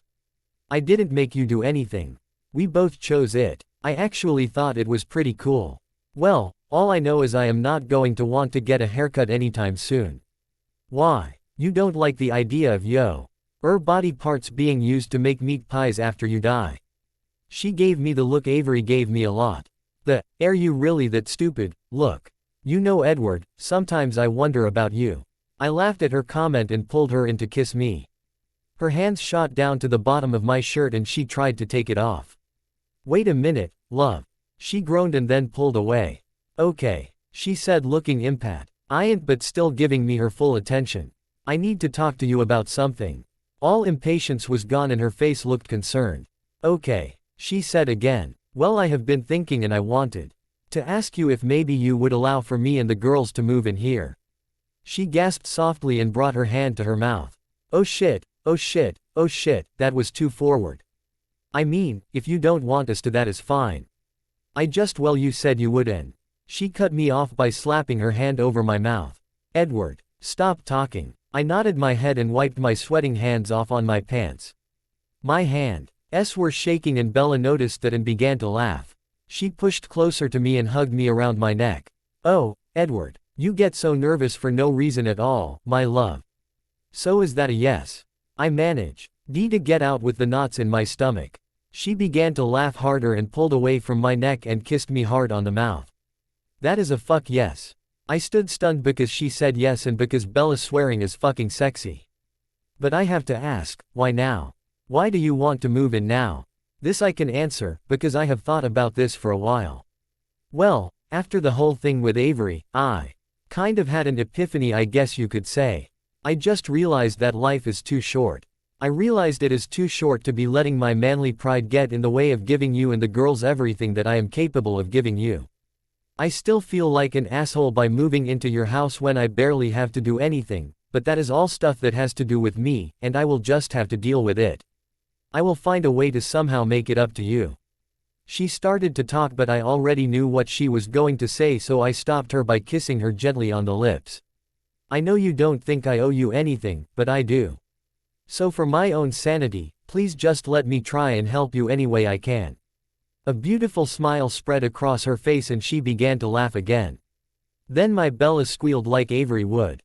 I am so happy, she said and jumped on me again. I love you so much, she said while laughing and crying. Wait, crying? Love, why are you crying? She gave me the, are you really that stupid? Look again, and then she hit me on the chest. I am crying because I am happy, you dummy. Hey, I was just asking. No need to call me a dummy. She laughed and kissed me again. After a while she again went for my shirt but I stopped her. And she kind of got mad at me. Babe, she half yelled and half groaned. Hold on, love, there is something else I wanted to ask you. Oh wait, maybe not. Maybe I should just wait until tomorrow. I can't do this. I am going to throw up. I need to count to 10 or some shit before I lose my shit. Okay, what is it? She asked while still looking at me. Just suck it up and do it, Cullen. Well Bella, you know I love you right? Yes she said and stared at me confusedly. Okay, I am just going to go for the kill. You are the love of my life, Bella. You are my soulmate. You make me and my daughters so happy. I saw tears welling in her eyes and then the most mortifying thing happened to me. See, what I meant to do was kind of just glide off the couch and get on one knee, but instead, my foot got caught in the blanket that we had around us while we were watching the movie, and I fell off the couch. Oh yeah, this is romantic. Idiot. I got up from the ground as fast as I could and grabbed the ring box from my pocket. I immediately opened the ring box and said what needed to be said before I made an even bigger fool of myself. Will you marry me, Bella? I asked and my voice cracked. My God, this is the worst proposal in the history of proposals. I am acting like such a freak. I looked in her eyes and saw that she was crying and laughing again. She had her hands over her mouth and she stared at the ring that was in my shaking hands. Yes, she said in a breathless voice and then she got down on the ground to kneel in front of me so we were eye level. She brought her hands to both sides of my face and looked at me with such love and adoration in her eyes. Yes, I will marry you, Edward. A huge and stupid smile broke out on my face and I leaned forward to kiss her. She kissed me back but she was still laughing against my mouth. I laughed along with her because I was just too happy to not laugh along with my fiancé. I pulled away again but she didn't complain this time. I took the ring out of the box and grabbed her left hand. I slipped the ring onto her ring finger and it looked so perfect there. It belonged there. We belonged together. And I raised my hand as if to show you that I was yours. That I was so yours for the taking. I'm so yours for the taking. That's when I felt the wind pick up. I grabbed the rail while choking up. These words to say and then you kissed me. I knew it from the start. So my arms are open wide. Your head is on my stomach. And we're trying so hard not to fall asleep. Here we are, on this 18th floor balcony. We're both flying away. 18th floor balcony. By Blue October. Bella point of view. I traced random patterns on his bare stomach with my left hand when I woke up the next morning. I just stared at my ring as my fingers moved, it was so unbelievably perfect. Just like the man sleeping next to me. We kind of tired ourselves out last night after he proposed to me if you know what I mean. An involuntary smile appeared on my face when I thought about everything that went on last night. We were having a perfect Saturday night like we always do, even though Sweeney Todd wasn't a very romantic movie to watch. When he asked if he and the girls could move in with me, I thought I was going just die with happiness and I thought I couldn't be happier. And then he proposed. My poor Edward looked so nervous when he was asking me to marry him. I felt bad that he had to be so nervous, but it was the most adorable thing I have ever seen. I wouldn't have wanted him to propose any other way. If he would have had this big, romantic, and extravagant thing planned. I think it would have been weird. Sure, Edward was romantic, but in his own way. And Edward's type of romantic is falling off of the couch and asking me to marry him with shaking hands. He was just perfect. I looked down again at my ring and marveled at how beautiful it was. I looked at the 3 diamonds and knew the meaning behind all 3 of them without Edward having to tell me. I knew what marrying Edward would mean for my future. I knew that I would be a mother figure to Harper and Avery and instead of being scared by it, I was excited. I wasn't lying to Edward when I told them this is where I belong. I honestly think I was born to be a mother to someone. It just gave me a new level of happiness that I have never experienced in my life. I can't wait to marry Edward. I can't wait to go on our honeymoon. I can't wait to take care of the girls every day that Edward is either working or at school. I can't wait to wake up with him next to me every morning in our bed and kiss him. I can't wait to have breakfast together whenever we could. I can't wait to burn the toast and have Edward overcook the eggs. I can't wait to argue with Edward over the littlest things and then make up afterwards. I just can't wait to really start my new life with Edward and the girls by my side. I felt Edward begin to stir beneath me and I lifted my head to see if he was going to wake up. I watched as his eyes opened up and then close again, cringing because of the light from the window. His free arm shot up to shield his face. Motherfucker. I heard him mumble softly. I giggled against his chest and he looked down at me while shielding his eyes. He scrunched his eyes to get a better look and he looked so damn cute in the morning. Oh, hey love, I thought you were sleeping. I didn't wake you, right? I crawled up his chest and brought the sheets along with me. I lied on top of him so my face was right in front of his. I kissed him once on the lips and brow. GHT my hands up to run it through his soft hair. Nope, I have been awake. He brought his head up, kissed me again. You know, if I am going to be moving in here, I think we should do something about that massive window over there. I smiled just thinking about him moving in. I gave him one peck on the lips and reached over to get something from the bedside table. I pulled it out and pressed the button. That would cover the window with a black panel. It became pitch black in the whole room. Well shit, now I can't see you. I heard him say. I giggled and pressed the other button that would turn on the light to dim and then threw the remote on the bedside table. Is that good for you, Mr. Cullen? I asked while tracing his handsome face with my fingers. He rubbed his hands up and down my sides and smiled a small crooked smile. That is perfect, Mrs. Soon-to-be Cullen. I let out a small laugh of elation and kissed him deeply. I honestly don't think I could ever get tired of kissing him, but of course it has to stop at some time. I gave him 2 quick pecks on his perfect lips and then rolled over so I was lying on his side again. My hand went back to tracing patterns on his stomach and chest and he was running his hands along my back. I can't wait to be able to call you my wife, love. I smiled and turned my head to kiss his chest. And I can't wait to call you my husband. I whispered. Do you have a specific time that you want to get married? He asked. Well, I don't want to wait for 5 years or anything, but it doesn't have to be next week either. Yeah, I guess we will figure it out. I nodded my head and hugged him close to me.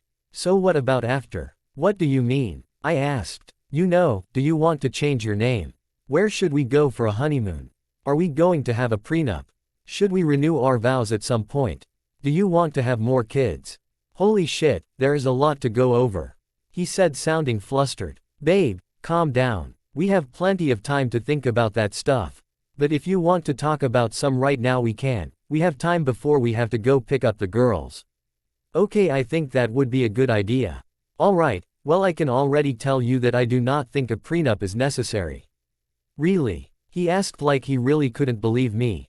Really? I don't think you would ever do something like that to me, and I would never do that to you. That is true, he said, realizing it made sense. Even if me and Edward ended up falling out of love or whatever, even though that will never happen, I know enough of Edward's character to know he would never try and take all of my money or anything. And I will love him for the rest of my life and I could never do that to him or the girls. Okay, so that is settled. And I would want to take your name if you wouldn't mind. No, I don't think that is a good idea. He said, but I could tell by his tone he was just joking and being sarcastic. I slapped his chest, and since it was bare it hurt him more and made a louder sound. Asshole. He laughed while rubbing his chest. I was just kidding. There is nothing more I would love than to have you have my name. Isabella Cullen. Isabella Marie Cullen. Bella Cullen. Mrs. Cullen. He said, testing them all out. And I must say, they all sound beautiful. I got a little teary-eyed just hearing it. They all sound good, babe. He hummed in agreement and brought his head down to kiss the top of my head. And as far as kids go, I really didn't mean to say that, Bella. I don't want you to think I am pressuring you to have kids or anything. He said quickly, almost like he thought I would be mad. I know you didn't mean it in a bad way, Edward. It is a very logical thing for us to talk about though if we are going to be getting married.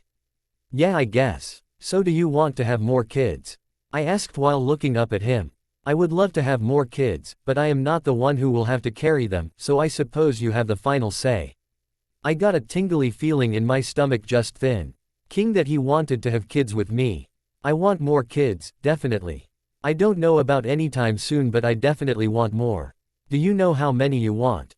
9, he said immediately. I laughed. Because I knew he was joking. Well, I hope he was.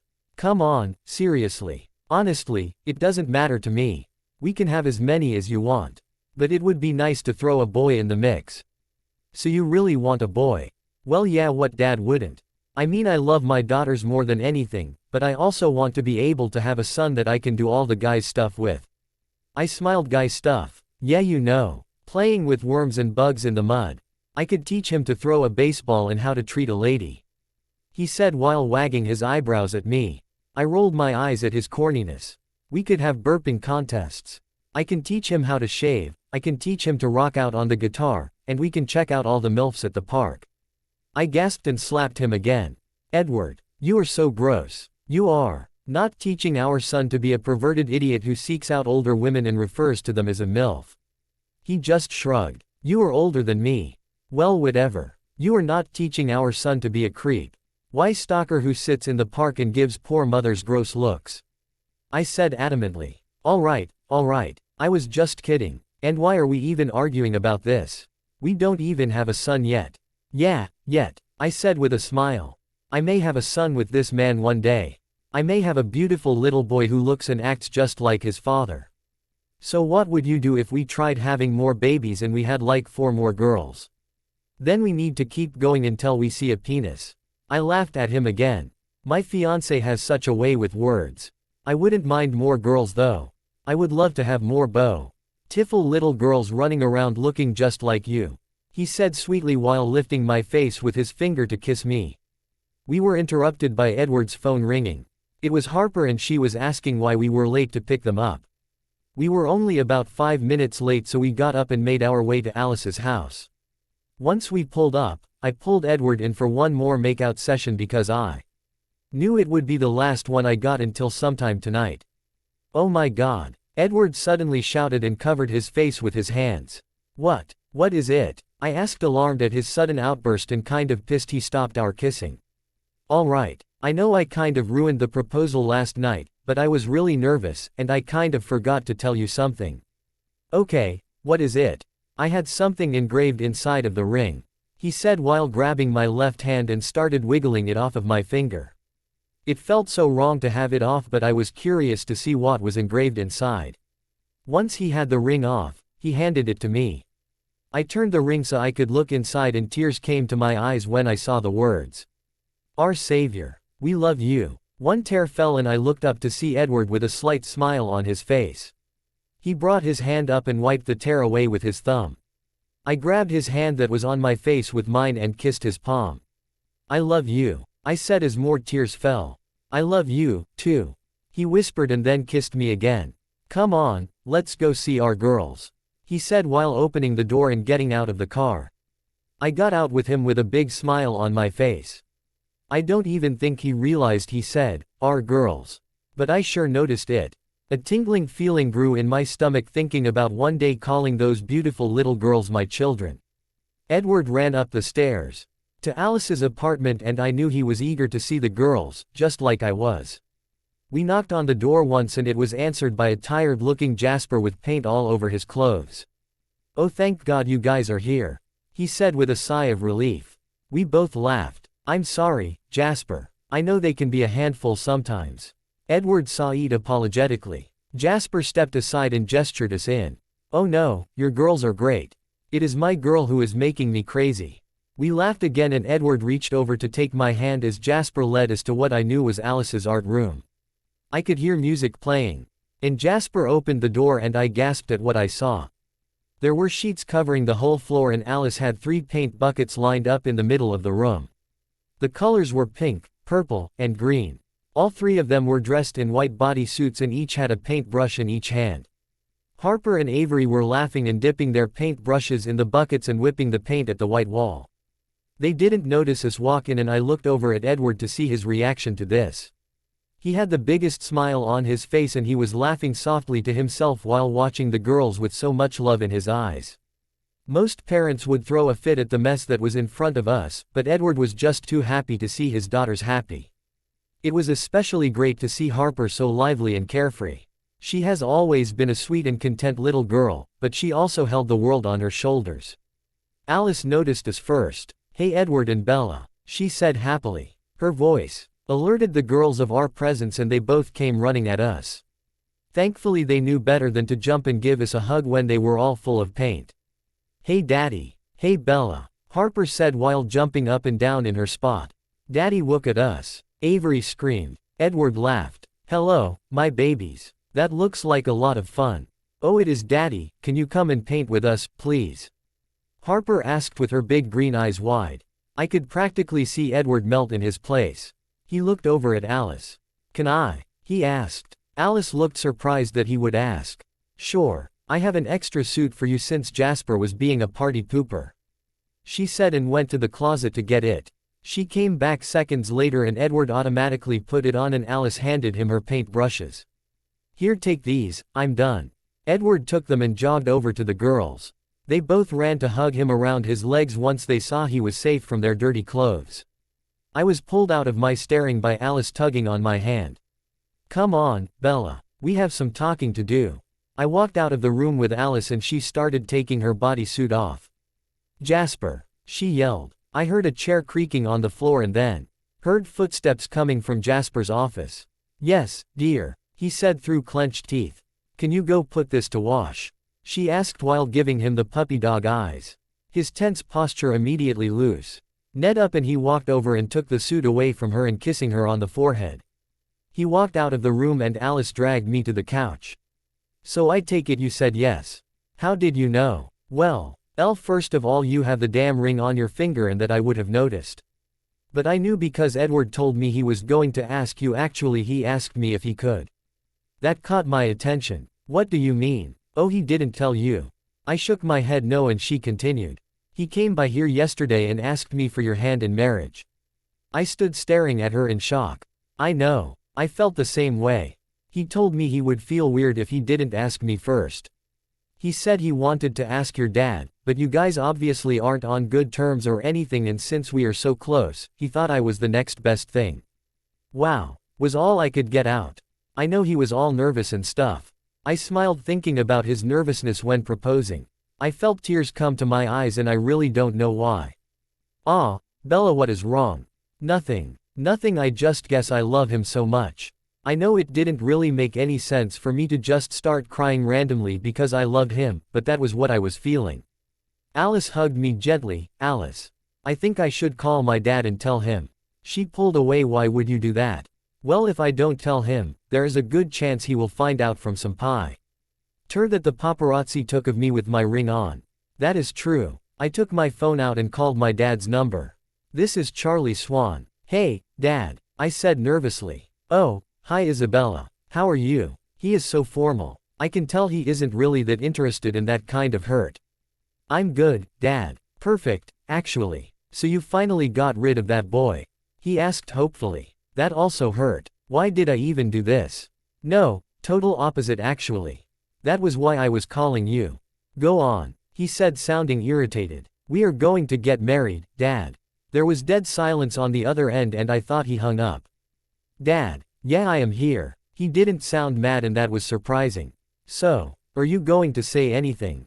"I am going to Boston in 2 weeks to stay at our home there with your mother for a week. Bring the boy over for the party I am throwing." "Okay, that was random and so unexpected." "A party for what?" "It's just going to be a regular get-together party. I am going to invite family and friends. Have tea. He boy come over with you so I can at least meet him. But make sure he doesn't bring the kids. It is not that kind of party." What do I say? I shouldn't just automatically tell him that Edward will go to this party without talking to Edward about it. But this is my father making an effort and I have to respect that. Plus, I think I know Edward enough to know that he will go because it would mean a lot to me. Even though he will be so nervous. I am obviously mad at my father for what he did, but he is still my father, and it would be nice if he can learn to accept Edward. "Okay, we will be there. Just make sure you fill me in on the time and stuff." "Alright, see ya bells. I love you," he said sounding strangely happy and maybe excited.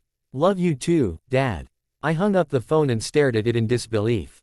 Wow, that turned out better than I thought. "What did he say?" Alice asked looking curious. "He said to invite Edward to one of the family parties in a couple of weeks." "Oh well, that is good then, at least he is making an effort." "Yeah, I know. I put the phone down next to me, still thinking about what just happened. Enough of that. How did he propose? A huge smile spread on my face and I told Alice about the best night of my life so far. Blank. I sat on the couch waiting for Edward while he was putting the girls to bed. We had a really good day. Edward painted with the girls for about an hour at Alice's house.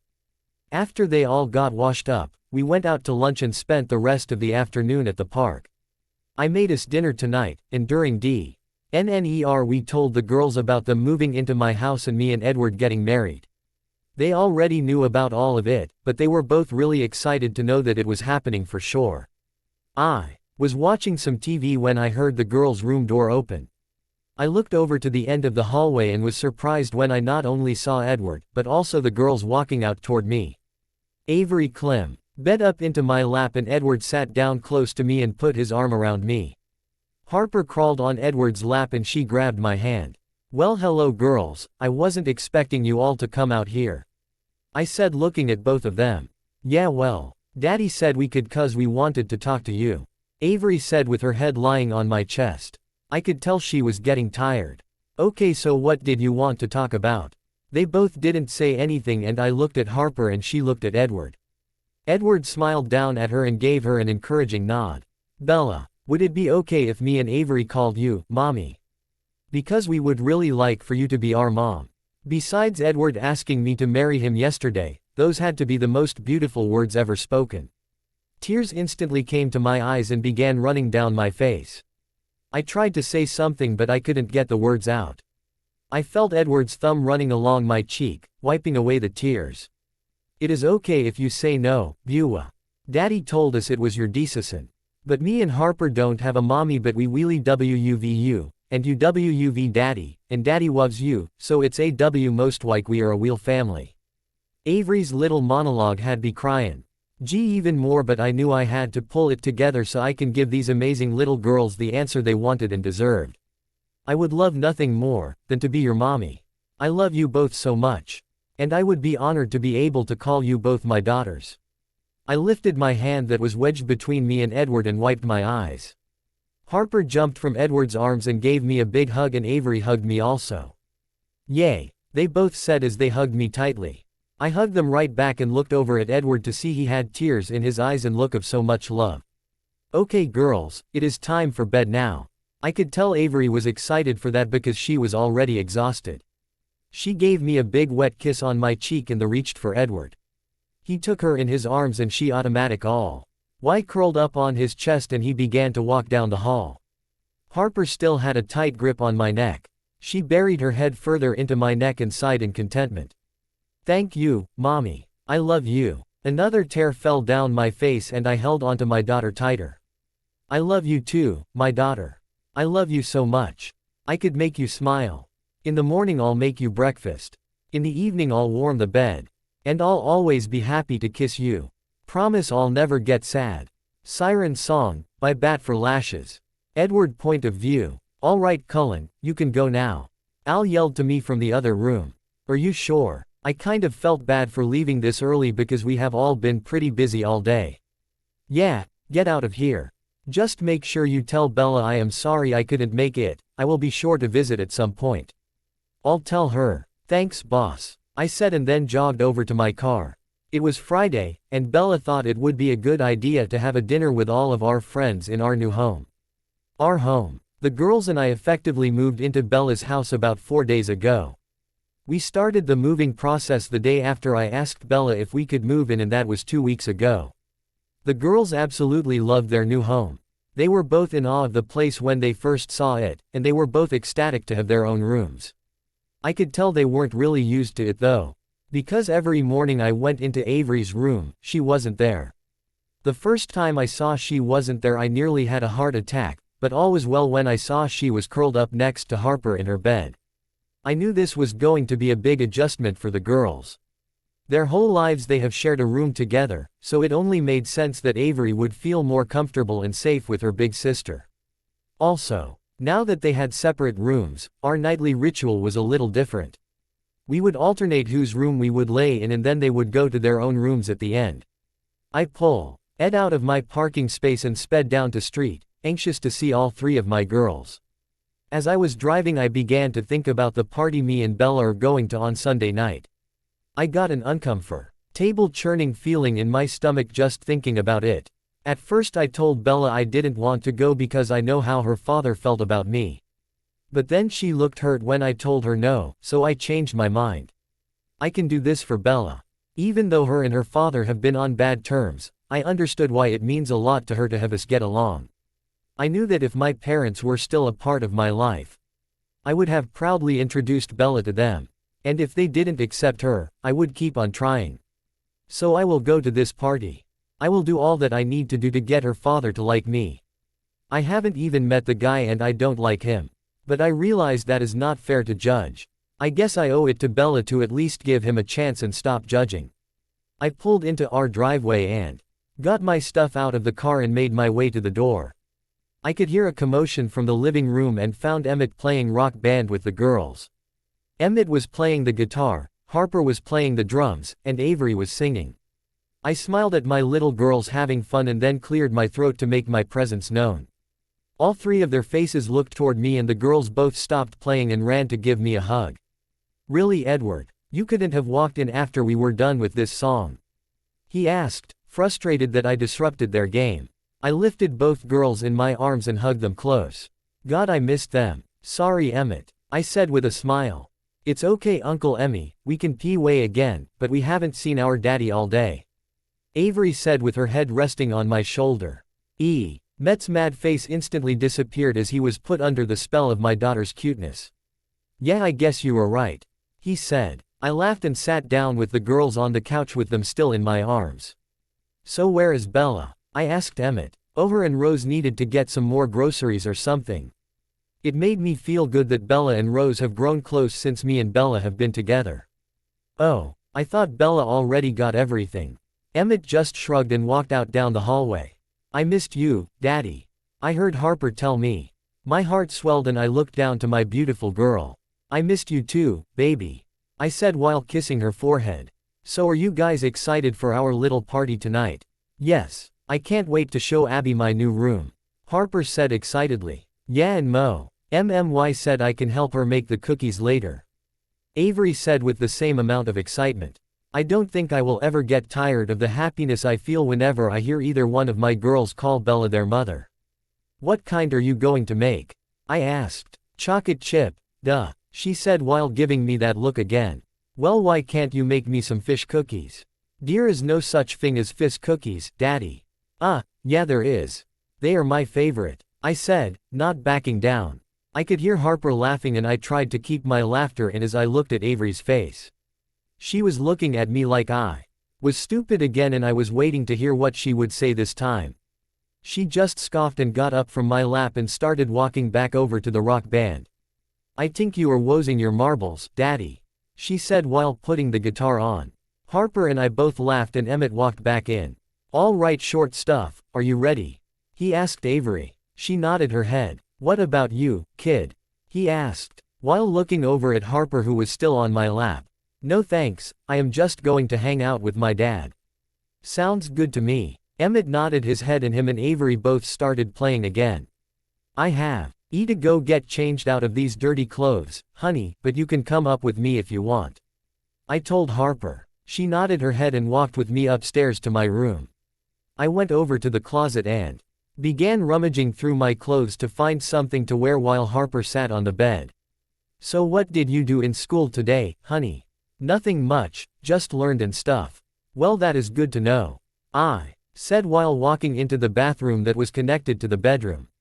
I didn't close the door so I could still talk to Harper, but she couldn't see me changing so it was all good. I got changed CKLY and then flopped down on the bed on my back. Harper crawled next to me and curled into my side. How was your day, Daddy? She asked softly. It was long and tiring. And I missed you, your sister, and your mom so much. I wish you didn't have to work. Yeah, me neither, but having a job is very important. I know that. We were silent for a little while and I just closed my eyes and enjoyed this quiet time with me and my oldest daughter. Hey, Daddy, she asked hesitantly. I asked with my eyes still closed. Can I ask you something? I opened my eyes and then looked down at her.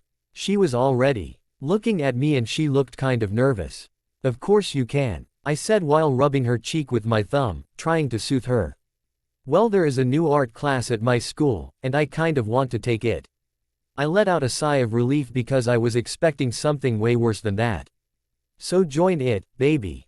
Do you need me to sign a paper or something? She still looked nervous and I couldn't figure out why. Yeah, I have a paper that you need to sign, but she stopped and looked down. Now I got up from my lying position and sat up and brought Harper with me so I could look her in the eyes. What is it, honey? You know, it doesn't even matter. It is stupid. I don't even really want to take it, she said, getting mad. No, you do want to take this class, Harper, I can tell. Now just tell me what the problem is. She looked at me and then sighed in defeat. I also need to pay $150, she said quietly while looking away from me. It hurt to think that she was scared to ask me to do something for herself because of money. Oh, honey, I sighed and held her hands with mine. Look at me, my love, I said softly, and then her beautiful green eyes looked up to me. I pushed a piece of her hair out of her face. Don't ever not ask me to do something that you want to do for yourself because you are afraid I will complain about the money. Sometimes I can't get you something you want because I don't have the money, but if it is for something like this, I will do everything I can to make it happen for you. And things are a little different now. Your mom actually has a lot of money and I am sure she would be PTY to put some money towards you doing something you love. I think taking that art class will be a great idea. You seemed to have a lot of fun when you were painting at Aunt Alice's. A big smile finally appeared on her lips. Yeah, I did have a lot of fun, that is why I want to do it. Well then consider it done. I will sign that paper for you, and we can talk to your mom about getting the money together. I always felt bad asking Bella for money, which is why I never have. But this was different. This was something for Harper, and I would do absolutely anything for my daughters. She squealed and then threw her arms around me. Thank you, thank you, thank you, she said while jumping and hugging me at the same time. I laughed in happiness at her happiness. You're very welcome, sweetheart. She stopped jumping and looked at me with the smile still on her face. She bent down and kissed my forehead. I love you, Daddy. I love you too, baby. Blank. I woke up on Sunday morning feeling like I was going to throw up. I had a great couple of days and I had a bad feeling that would soon change. Friday was a lot of fun because it was the first time we had a big dinner with all of our friends in our home together. Alice, Jasper, Emmett, Rosalie, Carlisle, Esme, and Abby all came over and we all had a great time. The girls were over the moon with happiness, having all of the people they love at the party. Yesterday we spent the whole day with the girls and then sent them off to Alice's for the night so me and Bella could have some alone time. I was looking forward to my alone time with Bella because with me working all week, and then Friday our attention was towards all of our guests and I missed my Bella. I cherish the moments during the week when we have at least 5 minutes to just sit down and talk about our day. I feel like we need more of that, so the Saturday nights are always great to have. I rolled over on our huge bed and saw that Bella wasn't in bed. I got up and put on some boxers as I walked to the bathroom. I looked at myself in the mirror and saw that my hair was a fucking mess and I should probably think about investing in some scissors. I did my business and then walked downstairs to find Bella. As expected, she was in the kitchen and cooking something that smelled amazing.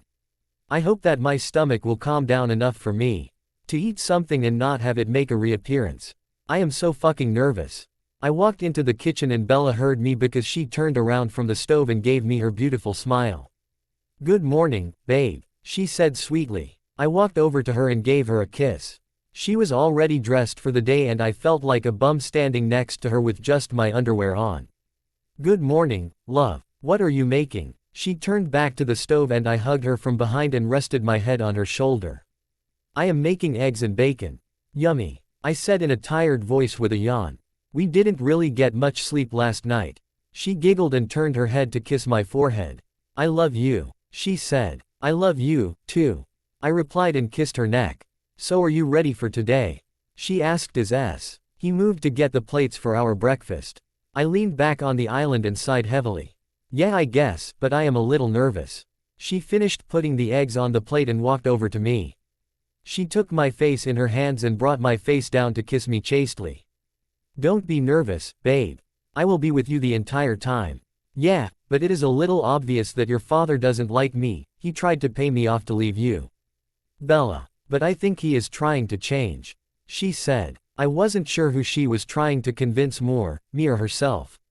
I hope so. She looked in my eyes like she was trying to find something. If this is making you too uncomfortable, Edward, we don't have to go. She said, sounding honest. I thought about accepting the offer and saying, yes, please don't make me do this. But then I thought about all of the things Bella has done for me. She has given up a lot to be with me and she has taken such good care of my girls. I haven't had to give up anything to be with Bella and I feel I don't do enough for her as it is. So if me and her father getting along is what she wants, then I will at least give it a try. No, it's all right, love, we are going. She nodded our head and gave me one more kiss before finishing filling our plates. After we ate breakfast, we went to Alice's house to pick up the girls. We decided we would go to the park with them for a little while and then we were bringing them to Carlisle and Esme's for the time we were going to be at the party. When we arrived at the park, me and Bella both played with the girls and had a great time. I needed to do this with them today because I knew I would be working a lot during the week and I know I am going to miss them like crazy. I wish that we were able to bring them with us to the party just so I can have them close, but Bella's dad said no kids. After we left the park we went over to Carlisle and Esme's house. Avery fell asleep in the car so I carried her in and Bella held Harper's hand. Esme answered the door with a big smile on her face and led me to a spare room where I could lay down Avery. I set her down on the bed and kissed her forehead. I sat down on the side of the bed and Saint looked at her for a couple of seconds because my baby was just too beautiful. I was sad I couldn't tell her goodbye and tell her I loved her. I kissed her forehead one more time and then walked out the door. As I was walking down the hall I bumped into Carlisle. Hey Edward, what's up? He asked. Nothing much, I have to go meet Bella's father today. Oh, have fun with that. I remember when I met Esme's father for the first time. He was in the army for a long time, so he had a nice collection of guns and liked to tell me his experiences with creating bombs and killing people. I smiled slightly. I think I would rather have that. Why? Is her father a bad person? Well, no, I don't think so. I have never actually met him, but I am pretty sure he isn't a fan of me. He tried to pay me off to leave Bella. Seriously? He asked, disbelieving. And now he is inviting you to his party. Yeah, Bella says he is trying to change and be more accepting and stuff, so I figured why not. Carlisle noticed my getting hand and put a hand on my shoulder. Don't get too bent out of shape, son.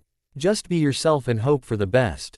If things get too uncomfortable, I am almost positive Bella will have no problem leaving with you.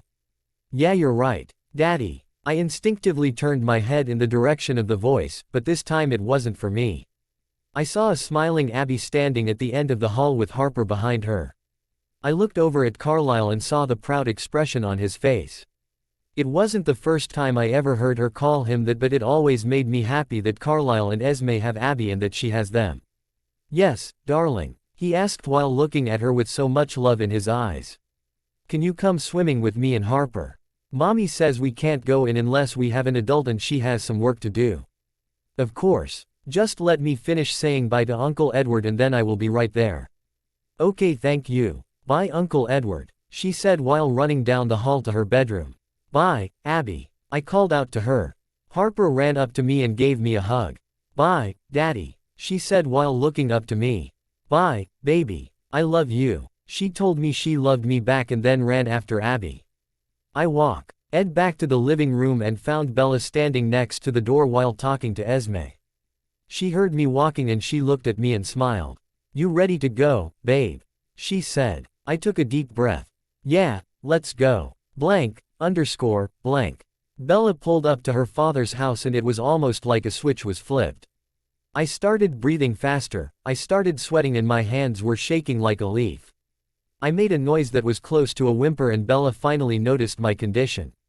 Oh my God, Edward. Babe, what's wrong? She asked frantically as she took my shaking hands into hers and tried to soothe me. I looked up into her eyes and my nerves calmed down just a little bit. I don't know if I can do this, Bella. Edward, you can. I swear to you, if he says one rude thing to you, we will leave. I will not leave your side for a second, she said adamantly, and I had no choice but to believe her. I nodded my head and tried to get myself together. She put her hands on my face and kissed me once. You will be fine, Edward. I nodded my head and started opening my door. Bella got out with me and walked over to me to take my hand. She held onto it tightly and I started to feel better. I knew as long as Bella was with me, I will be okay. We walked up to the door and Bella rang the doorbell. A woman answered the door and she looked and smelt like she was probably already drunk. She looked a lot like Bella despite the hair and eye color. This woman had dirty blonde hair and blue eyes. "Oh hi, Isabella," she said, sounding disappointed that it was just her. I instantly fell. Bad for Bella because she sure as hell didn't deserve that. I looked over at Bella and saw that she wasn't affected by it at all. She just looked annoyed. "Hi, Mom. This is Edward, my fiancé," she said by the tone of her voice. You could tell she didn't really care if her mother knew. I knew Bella hasn't been close to her mother since she was a little girl. Bella told me her mom was almost never around and was kind of a whore. "Hi, I'm Renee," she said and walked away before I could say anything. "Just ignore her," Bella told me, and then lead me into the house. It was huge, it was even bigger than our house. And I always thought of ours as pretty big. The house was filled with people and I automatically felt self-conscious. I am sure that each person in this house makes more in a day than I will in a month. Bella noticed my discomfort and ran her hands up and down my arm. We made our rounds and Bella introduced me to everyone we met on the way. She introduced me to aunts, uncles, cousins, and friends. After the first couple of people I began to loosen up a little bit. They were all surprisingly nice to me and didn't make any rude comments. I wondered if they were all really that nice, or they were just really fake. I noticed Bella's mood get better as mine did, and I was actually sort of enjoying myself. There were no rude remarks or no belittling stares that made me uncomfortable. We walked out to the backyard and that is where we found Bella's father. He was standing talking to a couple of men. Bella called out to him and he turned around. Now I know where Bella got her hair and eye color from. He had a smile on as he walked over to us and he went to Bella first. He walked over and gave her a hug. "Hey Bells, it is so good to see you, kid," he said kindly. "You too, Dad," Bella said while pulling away, and I could tell it made her happy to see her dad. He then turned to me and I thought I was going to piss my pants. "And this must be Edward," he said with the smile still on his face, and he held his hand out to me. "Yes, sir. It is nice to meet you," I said while going to shake his hand. He surprised me when he pulled me in for one of those man hugs. He patted me on the back and I patted him back. We pulled away and he smiled at me. "Hey, no need to call me sir, we are almost family, Charlie works." "Thanks, Charlie," I said, feeling completely comfortable now. I guess I worked myself up for nothing. Blank. Me and Bella were sitting down on the couch while talking to her father and a couple of her uncles. Her uncle Henry was talking about something that happened at his law firm. I must admit, it was a little boring, but I was just too happy that this party was actually alright. After he finished his story everyone started laughing I guess I didn't get it because I didn't think it was that funny. As they were laughing I noticed Bella's cousin Ashley walk toward us and tap Bella on the shoulder. "Hey Bella, why don't you come over with us girls? I would like to catch up." "Oh I'm sorry Ashley, but I think I am just going to stay here with Edward." I could tell she would actually really like to go, but she was sticking around for me. "It's alright love, why don't you just go ahead?" I told her. "Are you sure?" "I'm positive. Go ahead, I will be fine here." And I truly believed that. Things were going great. "Okay, but if you need anything, come find me right away, okay?"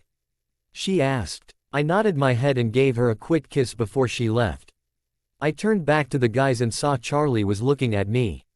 "So Jared, you finally proposed to Anna last week," Charlie said while bringing his attention back to Jared. "Yup, figured I might as well get a wife already," he said, sounding bored. I instantly felt bad for this Anna for having to marry someone who obviously doesn't love her. "So how much did you spend on the ring?" Charlie asked. Oh, you know, a couple of millions. I couldn't just buy her a cheap piece of shit if I wanted her to say yes. He said while sipping his wine. Oh yeah, a couple of millions, no problem. Can you believe there are actually poor bastards that buy rings for like $600? Bella's uncle Fred said. I began to become really uncomfortable and regretted letting Bella leave my side. It is clear that any man who would spend such little amounts of money on their wife doesn't really care that much. Charlie saw it while looking at me the entire time he was saying it. Oh, so that is how it is. All of the men grunted in agreement and I started to play with my hands on my lap. I knew this was too good to be true. I felt a tap on my shoulder and saw Charlie with glass of wine, handing it to me. No thank you, I don't drink, I said while trying to keep my voice steady. Oh, don't be a prude, Edward. Just have a couple of glasses with us. Nothing bad ever comes from becoming a little tipsy, now does it, Edward? No one ever gets hurt. I knew in that moment that he knew. I don't know how he knew about that night. But I could tell by the way he said it, there was more meaning to his statement. Really, I don't want any, I said while looking away from him. He nodded his head and put the glass down on a nearby table. Why don't you come with me, Edward? I don't really know why I went with him. I think it was because my brain was going a million miles an hour thinking about how he found out about Jack and what happened that night. I followed him to a room that was empty. I am glad we can finally have a chance to talk now, Edward. Aren't you? I just stared at him with my fists clenched. His voice sounded kind, but it had an evil bit to it. Were you enjoying yourself, Edward? Yes I was before. Oh well, isn't that sweet? The poor boy actually felt like he fit in with the big kids. I tried to push away the hurt I felt from that statement. I need Bella. Well, here is a newsflash, Edward Anthony Cullen, you will never belong here. With all due respect, sir, I would like to try. I care for your daughter deeply and I am willing to do whatever it takes to make her happy. Well, isn't that noble of you? He said while circling me in the middle of the room. I felt so exposed and almost like I was being violated by the way he was looking at me like I was the dirt on his shoes. So you say you care for Bella, am I correct? I love her, I simply said. Charming. So tell me, Edward, did you love your parents? My head whipped up to his at the mention of my parents. I guess you did. And I assume you also loved your brother, Jack. Am I correct? My whole body tensed now. And where are they now, Edward? He looked at me like he was expecting an answer, but there was no way in hell I would give him the satisfaction. It's all right, you don't have to answer, I already know. Your parents left you like the piece of garbage you are. And your brother is rotting 6 feet under after he tried to save your sorry ass. I snapped. I ran over to him, he grabbed him by his collar and threw him against the wall. At the same time his head hit the wall. The door flew open and a furious Bella appeared with tears in her eyes. She must have heard. Edward, stop, he is not worth it, she said while walking over to us. I kept my hold on Charlie. And kept my eyes on him. I want to hurt this bastard so bad. I guess you can start to see pattern on what happens to the people you love, Edward. Next will be Bella and then your daughters. At the mention of my little girls, I lost it. I lifted him back from the wall and slammed him back against it even harder. I held him there with my left hand and punched him in the face with my right. Blood instantly fell from his nose and Bella pulled me away from him. Edward, please. Just ignore him, don't listen to anything he says, she said while holding me back from him. I could easily make it past her.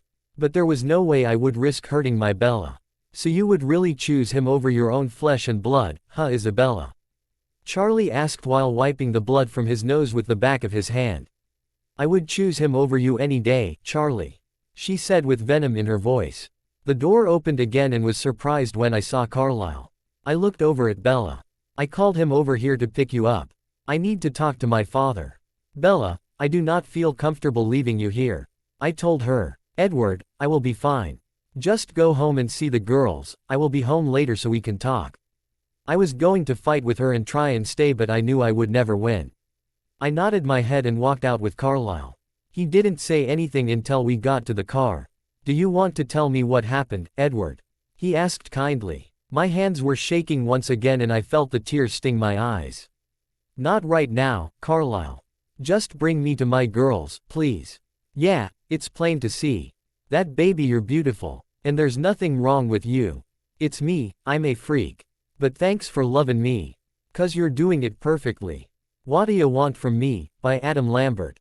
Bella point of view. I turned away from the door where Edward just left and turned to look at my father. I have never been so angry in my life. I was extremely angry with my father, but not as mad I was at myself. I felt so unbelievably naive and stupid for actually thinking my father would want to change for me. I looked down at my father and he started to get up from his spot on the floor. He had blood stains on his shirt and along his nose. He stood standing there looking smug, like he was proud of himself. That only got me even more furious. What about him making Edward feel so little and insignificant is so great? Nothing. What the fuck is your problem? I asked angrily. He let out a little laugh. What's my problem? What about your little boyfriend? He is the one that went all psycho and hit me in the face.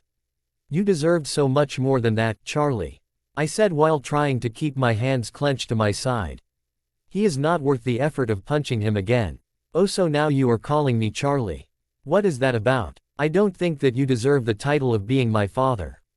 Any father that loves his daughter would never do something like this. I knew my words were right. My time with Edward has taught me how a true father acts.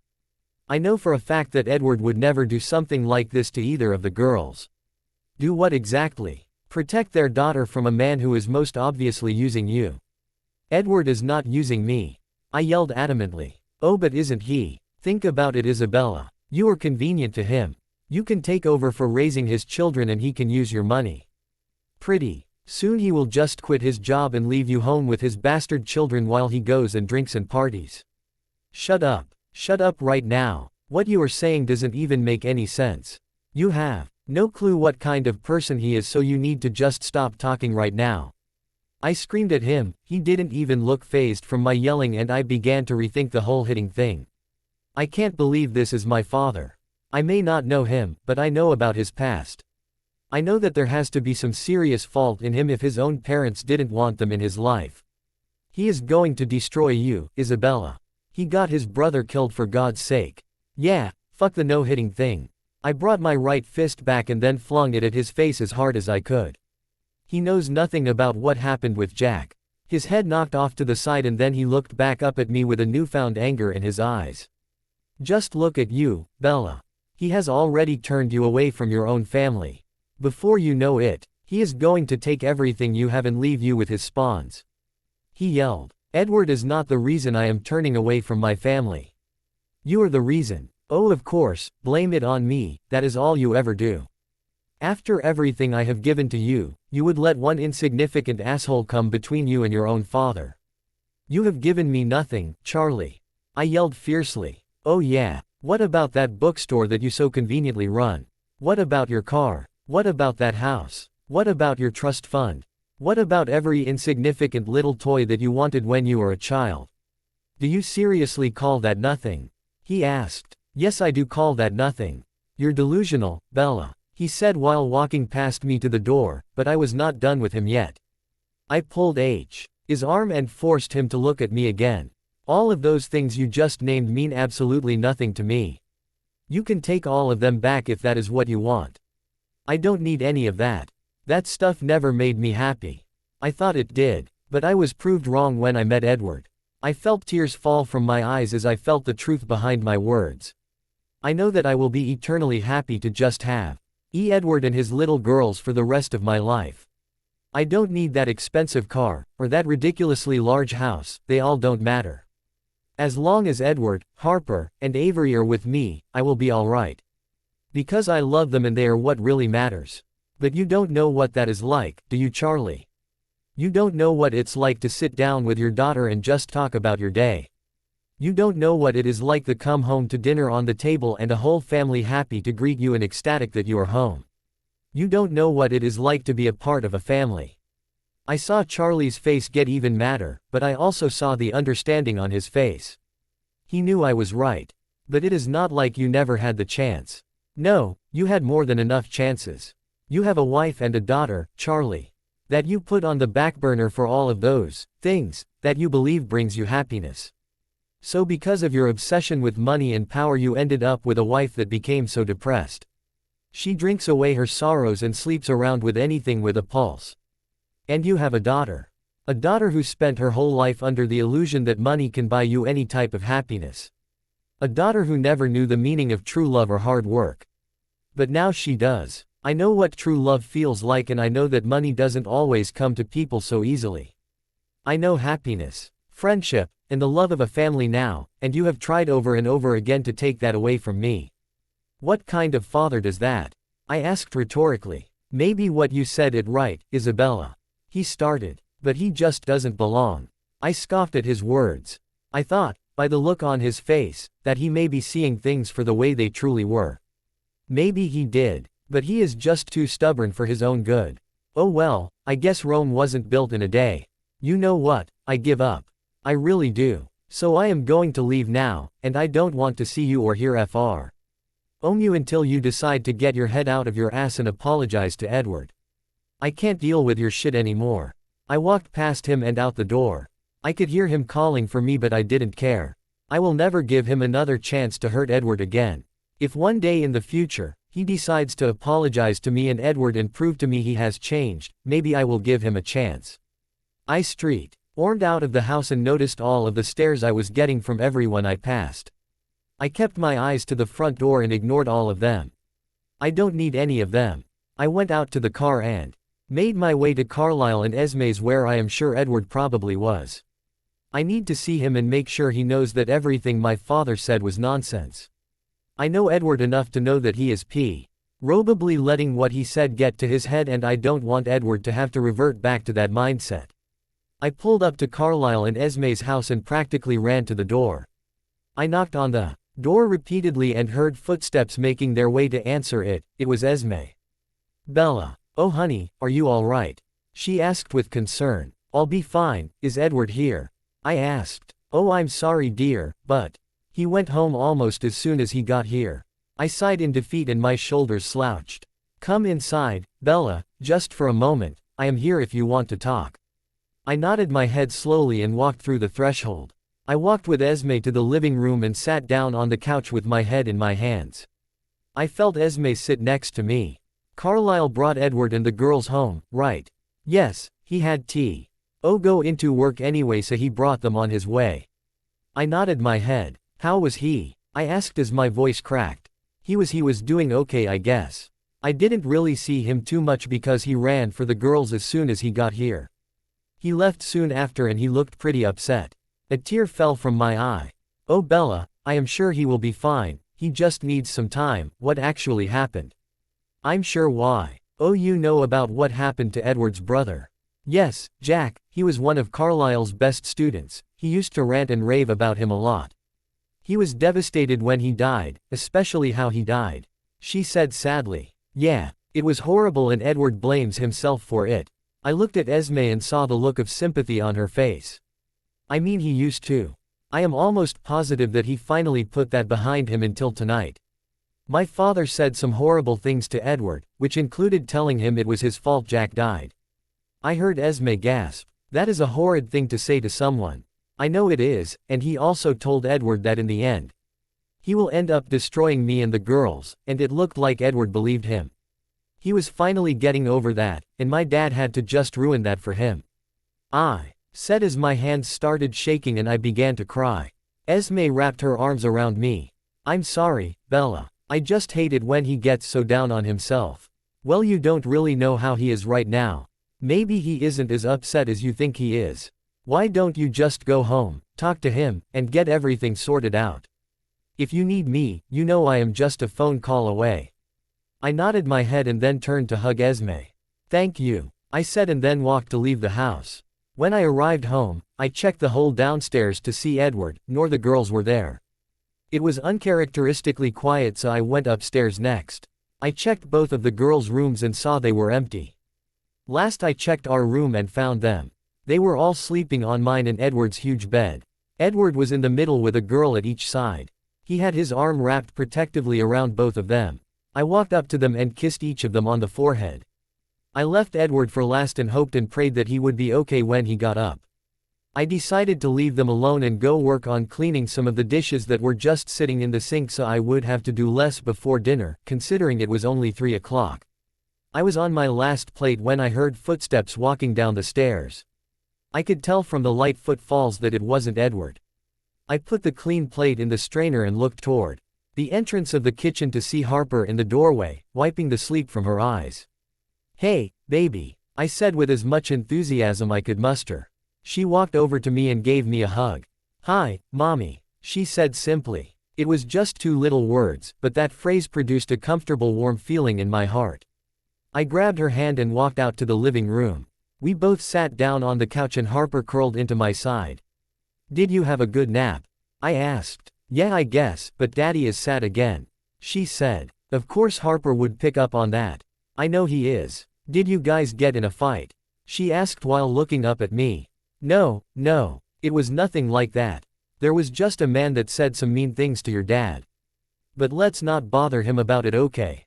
Because I am sure he doesn't really want to talk about it." "Okay," she sighed. We sat there in silence for a while. "Mommy." "Yes, honey. Why do people have to be so mean to Daddy when he is so nice?" she asked curiously. "I don't know, sweetie. I just don't know. Blank. He was finally putting the girls to bed after dinner and their baths. He has been quiet ever since he woke up from his nap and I could telephone that he was indeed very upset about everything that went on. I was going to ask him if he wanted to talk about it, but I knew it wasn't a conversation we should have in front of the girls. So he tried his best to be normal for the girls. But I could still catch that sad look in his eyes every once in a while. During the rest of the day I tried to stop him as much as I could and just give him a kiss and tell him I love him because I could see my Edward slowly fading. He would always kiss me back and tell me he loved me back, but I could tell he was just trying to hold it together. I was whipping down the island when I heard Edward walking into the kitchen. He sat down on the stool of the island and folded his arms over the surface. I walked over to him and rubbed my hand along his back. "Are you okay, babe?" He abruptly got up from the stool and then ran his hands through his hair. No, I'm not. "Edward, you shouldn't have listened to anything he said," I said while looking at him as he pulled at his hair. "Why shouldn't I? We all know every word he said was true," he said while lifting his hands up and letting them fall in defeat. "Don't leave me now, my Edward. That is not true and you know it." "No," he yelled. "It is true and you just don't want to admit to yourself that you have tied yourself to someone who will undoubtedly ruin your life." I stood dumbfounded at his words. "Don't say stuff like that, Edward. It is not true," I said while raising my voice and enunciating each word to prove my point. "Okay, so maybe I won't ruin it per se, but I can never give you everything you need. Edward, you give me everything I need. Bella, I couldn't even spend more than $500 on your fucking engagement ring. That is some sad shit, and you deserve so much more than that. I happen to love my ring, Edward. And I am glad you didn't spend a ridiculous amount of money on it because honestly, I think that is a waste of money." "Well maybe, but I am also taking advantage of you," he yelled. "What the hell are you talking about, Edward?" I expected him to be upset, but I wasn't expecting him to blow up like this and spout out ridiculous and inaccurate nonsense. "Look at me, I make you spend the whole day watching my daughters while we live in your house and I am working at a job that doesn't even pay that well. You do all of this stuff for me and for us, but I can't even buy you a decent fucking engagement ring," he shouted. His face was getting red and he was really getting upset. He seemed more upset with himself than me and it was pissing me off. "Why do you always go back to the ring? I told you already that that stuff doesn't matter to me. Why are you being so dramatic and immature?" "Oh, so now I am immature," he stated. "Yes, right now you are. I tell you something and it just goes in one ear and out the other. You don't even trust me enough to listen to what I am saying." "That's bullshit, you know I trust you," he sneered at me. "Then show it, damn it," I yelled and slammed my hand against the top of the island. "Show it by not listening to what my father told you, Edward. I know you more than he does, so don't you think you should listen to me. But you are biased because you know me more. You can't see the reality of how screwed up I am." I shook my head as he was talking and the tears began to fall down my cheeks. You don't know what goes on in my head and how much it kills me. Every fucking day when I think about all you have done for me and how little I have done in return." He said, defeated. He was shouting, but his voice cracked at the end and it was killing me to see him so broken. I don't know any other way to say it, Edward the First, really don't. You don't have to say it, Bella. He said, calming down just a little bit. He ran his hands through his hair again and it was sticking up in every which way. Do you know who else gave up everything to help me? Do you know who helped me with everything and I gave back absolutely nothing? He asked, but he answered before I could. Jack. My fucking big brother stopped his life to help me financially, emotionally, mentally. He said while hitting the side of his head in his building anger. I could see the tears in his eyes and I just wanted to hold him. But I knew he had to get this out. I gave my brother nothing in return, absolutely nothing. And look where he is now. My brother is dead. He is fucking dead. I can't even think about if that could one day be you. I would never be able to live with myself if something like that happened to you because of me. A tear finally fell down from his eye and I went up to him to bring him close to me. But when I went to wrap my arms around him, he pulled away from me. I have to get out of here. What? I asked, disbelieving. Please God, don't make him leave me. I just need time to breathe, Bella. He said, sounding so broken. Edward, please don't go. I will go, just stay here and calm down a little bit. I told him, but he made his way to the door. I just need some air, Bella. I will be back, he said as he shrugged his jacket on and opened the door. I didn't want to let him go, but I also didn't want him to get mad at me or anything for trying to control him. I love you, Edward. I said while sniffling and watching him walk out the door. He stopped in his place and stood there for a second. He finally turned around. I love you, too. He mumbled and then walked out the door and shut it behind him. I looked out the window and watched as he got into his car and drove off. Blank. Blank. I looked over to the clock on the cable box below the TV. PPED wiping the tears from my cheeks about an hour ago because it was a useless effort. I sat curled up on the couch waiting for him to come back. It was just a little after midnight and I was beginning to become worried. I tried calling his cell phone to only hear his ringtone coming from the kitchen. I had my phone clutched to my chest, hoping that he would somehow find a payphone and just call me to tell me he is all right. I shouldn't have let him go, he was so upset with himself and I should have made him stay and make him see my side. I knew he would come back at least for the girls. But it didn't stop me from worrying about him when he was gone. My mind was going a million miles a minute thinking about what could go wrong every second that he is away. Then finally, around midnight, I heard keys jiggling in the lock and the sound of the door opening. It was like music to my ears. I heard him walking to the kitchen and I heard his keys clash against the counter. I wanted to go to him and look him over and make sure he was okay, but I didn't want to smother him and I was just too damn tired to get up. He walked out of the kitchen after he threw his ice down and then I heard him walk to the living room where I was. My back was to him because of my position on the couch, but I could hear him, I could feel him. I was going to turn around to see him. But I could already hear him walk toward me. He still had his sneakers on and I could hear them squeak against the hardwood floor. It must have been raining. I heard him kick them off right next to me. Then I felt him lie down behind me and pull me to his chest. I could feel his hands were freezing as he clasped his hand over mine over my stomach. I could feel the wetness of his clothes through fabric on my back and his cheek was cold against my warm one. He pulled me close to his chest and I felt a new round of tears fall. He's safe. I'm so sorry, love. He said in my ear and I held on tighter to his hand. Sake, I said through my tears and sniffles.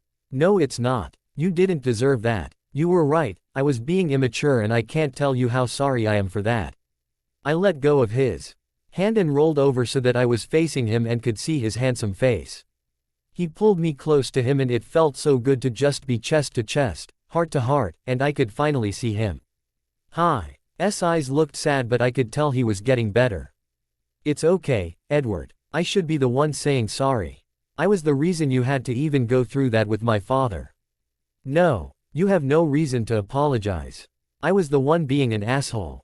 You were right, I shouldn't listen to what your father, or anyone for that matter, says. I love you and I trust you with everything inside of me and I should just take your word for it.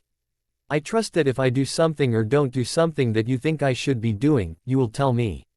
That's all I was trying to tell you, I said as I put my hands on his flushed and cold cheeks and brought his forehead to mine. He still held on tight to me and ran his hands up and down my back. I know. I am just stupid sometimes and need extra time to figure things out. I laughed softly at his words and brought his lips to mine. It felt so good to have his lips on mine again and I reveled in it. I pulled away after a while and then put my forehead back to his. I thought you were going to leave me, I whispered. He lifted his head higher so he could place a kiss on my forehead. I could never leave you, my Bella. I can't live without you.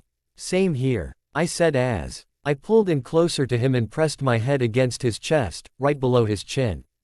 So I guess today was kind of our first fight, he said. Yeah, I guess it was, I said with my eyes closed and content and tracing random patterns on his back. So what did you think of our first fight?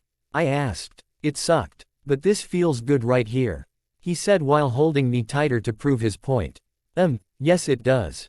But what does suck is knowing this definitely won't be our last. That is true, but at least we both know that no matter what we say, or what kind of fights we get in, we will always love each other. That is also true. What do you say we make an agreement right now? Okay, what kind of agreement? Whenever we get in a fight, and one of us leaves the room or even the house in our anger, we have to promise to at least tell each other we love each other before that person leaves. You know, you can be really smart sometimes, Bella. I pulled away so I could look at his face and I smacked his chest. Only sometimes, I asked. All right, all the time then. You are always smart, he said and then kissed my cheek. Beautiful then the other cheek. Caring then my forehead. Funny then my nose, which caused me to giggle. Amazing then the right corner of my mouth. Unselfish then the left. Great in bed I cracked up laughing at his sudden change of course as he laughed along with me and then kissed my chin. He looked in my eyes and you will always be my Bella, and I will always love you. Then my lips. Hate me today. Hate me tomorrow. Hate me for all the things I didn't do for you. Hate me in ways. Yeah, ways hard to swallow. Hate me so you can finally see what's good for you. Hate me, by Blue October. Edward point of view. I walked down the pathway with Bella's hand in mine. It was a little chilly out today, but it wasn't too bad. It was comfortable. I could hear the leaves crunching under both of our feet but that was the only sound that could be heard. It was silent and calm here. It usually is silent and calm in a cemetery. I led Bella to where I knew he was. I have only been here 3 times. It's sad really, how many times I have been to visit my big brother in the 4 years he has been gone. It was hard for me to even step foot here for the first time I saw him. The first time I came to see him was the night Avery was born. I tried once to come and see him before that, and it was at his funeral. I tried but I was escorted out of the cemetery. My parents made sure I wasn't there. Anyways, the first time I came, was the night Avery was born and I decided to come on my way home from the hospital for the night. I wanted to stay at the hospital with my baby, but I also had another baby that I had to worry about. I decided to visit him as I was driving home. I wasn't planning on it. But he was there when Harper was born and it felt I should go see him after his other niece was born. I brought Harper with me to the grave but she slept the whole time. It was late for and the poor thing was stuck at the hospital all day long. I remember gently sitting down right in front of him with Harper close to me. I squeezed her close, because she was what was holding me to the ground. I expected to break down once I got there, but I didn't at first. I just held my baby close and told Jack about my new baby. I told him about the worry I had the whole time Heidi was pregnant. I told him about the relief I got when I saw how perfect and beautiful my baby was. I told him about my eternal and all-consuming love I felt for the small little person that he will never meet. I stayed there talking to him about everything that has been going on for 2 hours. It was the perfect weather outside for the nighttime and Harper slept the whole time securely in my arms. I only started crying when I knew I would have to leave. I cried for so many reasons that night because a lot went on. But I think it was then that it hit me that my brother was truly gone. That was when it hit me that no matter how long I talked to him, he would never answer. That was when it hit me that he would never meet Avery, he would never hold her, or play with her. That was when it hit me that my brother wouldn't be there for me when I was lost or confused. I would never get to wrestle with him like we always used to, and he would sometimes let me win. I would never get to tell my brother thank you for all he did for me, and I could never repay him. In that moment I just wanted to see him one more time and just tell him how much I loved him and appreciated every little thing he did for me with no complaint. The second time I came to see him was 2 weeks ago after me and Bella had our first fight. I only left the house because I knew I was being irrational, and I didn't want to say anything that would hurt Bella more than I already have. When I got in the car I just kind of drove around aimlessly and my mind really wasn't on where I was going. But somehow I ended up parked outside of the cemetery where my big brother rests. That time I didn't cry at all. I felt so calm and safe that time with my big brother.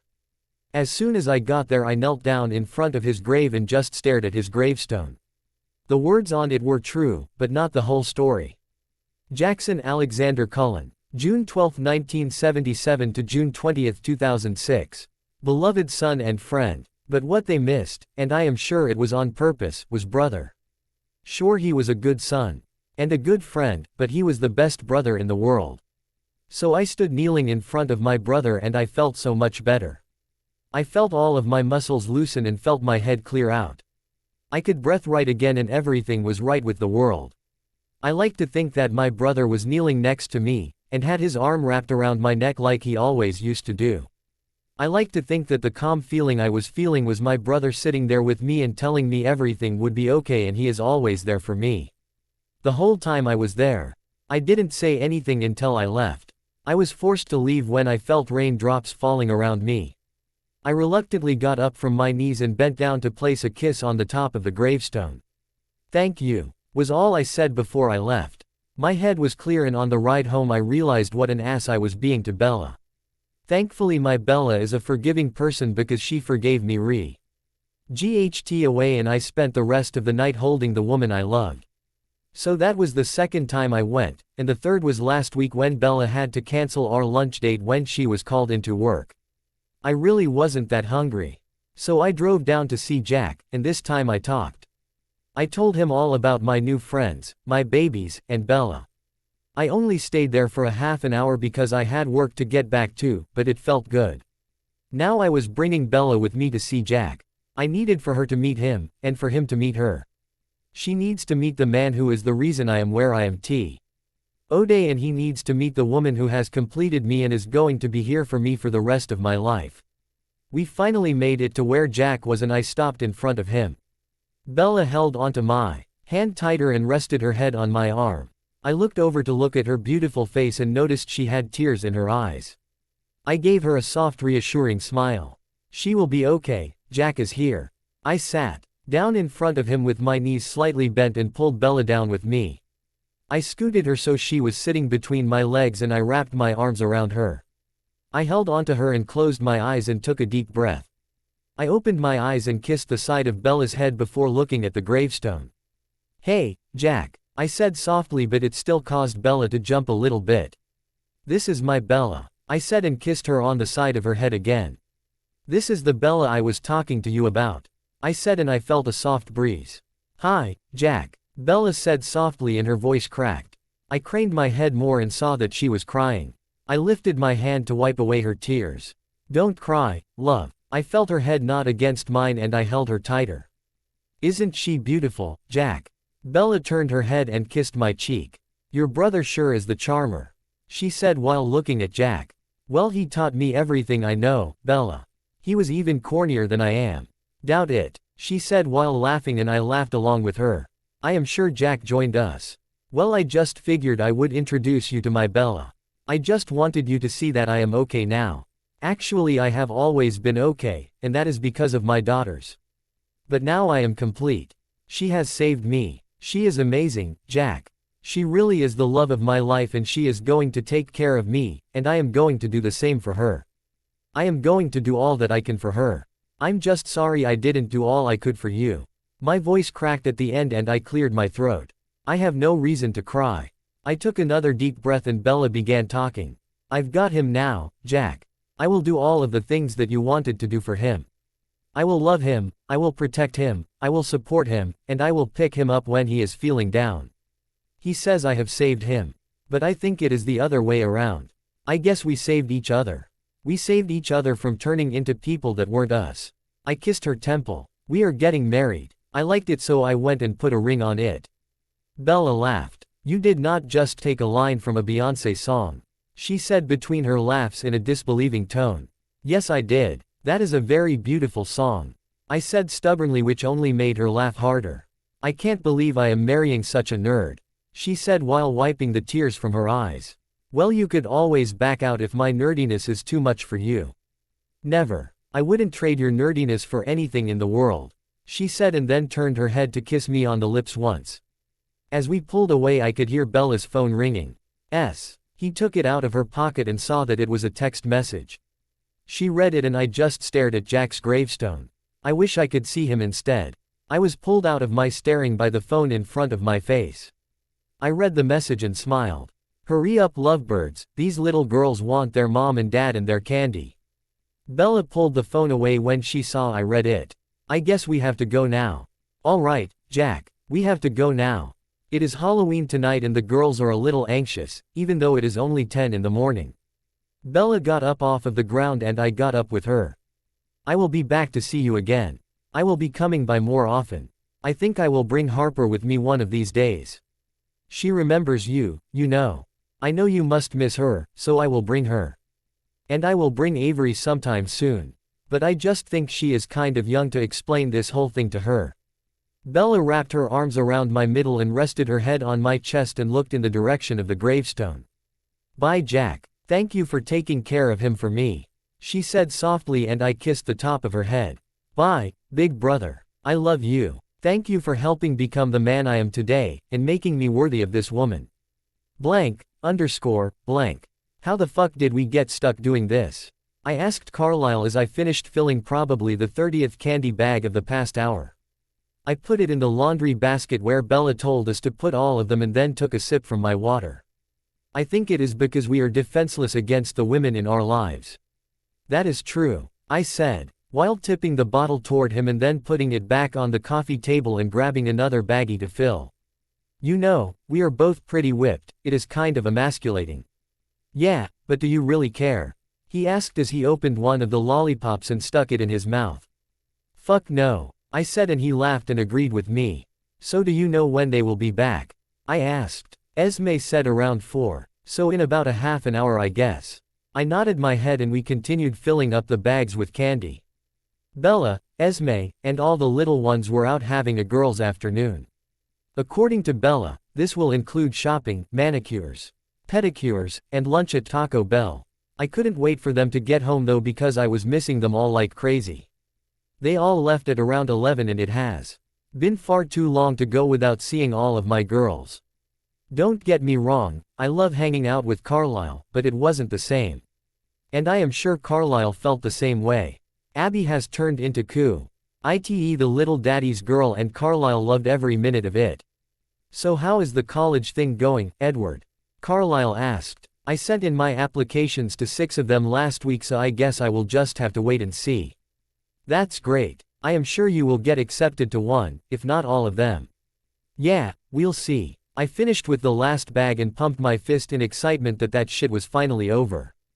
Carlisle laughed at my antics and I got up to stretch out my limbs from sitting on the floor for so long. As I was stretching, I heard the key in the front door and smiled because they were early and I can't wait to see them. The door flung open and hit the wall behind it, and I saw a very excited and smiley Avery running towards me. Daddy, Daddy, Daddy, she called as she ran to me. Avery, Avery, Avery, I said while laughing and picking her up, and she hugged me quickly before pulling away.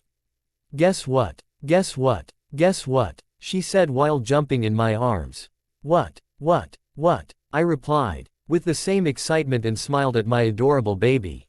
My friend is coming trick or treating with us, she said and clapped her hands together. Really? That's great, baby. What is her name? Silly daddy, it's not a girl. It's a boy and his name is Spencer. Little girl, say what? The smile on my face immediately went away and I saw Avery's face fall from my reaction. Why does it have to be a boy? Bella ca. Me over to me and pinched me on the arm to get me out of my daze. That is great, baby. I said with the fakest smile. She seemed to buy it though and kissed my cheek. I know, she said and then squirmed out of my arms to go run to her room. Bella came to stand in front of me and she had an amused expression on her face. Please tell me I didn't just hear what I think I just heard. I said, I can't say that, because what you heard is true. You got to be fucking kidding me. There is a boy coming to this house for Avery. I asked and I could feel my face get hot and my hands get sweaty. I knew this was coming but I didn't know it would be this fast. Bella just laughed at me. Oh Edward, get over it, he is only 4 years old. He is older than her. She laughed again. Edward, she is 3, and is going to be 4 in a couple of months. I just shook my head. She chuckled at me again and wrapped her arms around my neck and kissed me on the forehead. Sorry Edward, you got to face the facts, you are getting old and Avery is also getting older. I don't like this, Bella. How do I know how this kid is like? What if he is a bad influence? Oh yeah babe, I am sure he is quite the bad boy.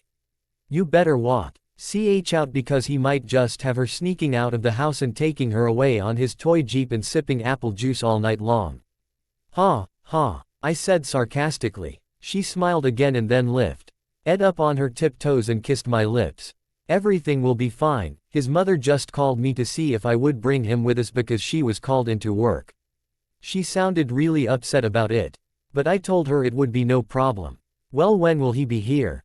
I asked and then, speak of the devil, the doorbell rang. Avery ran from upstairs and ran straight to the door.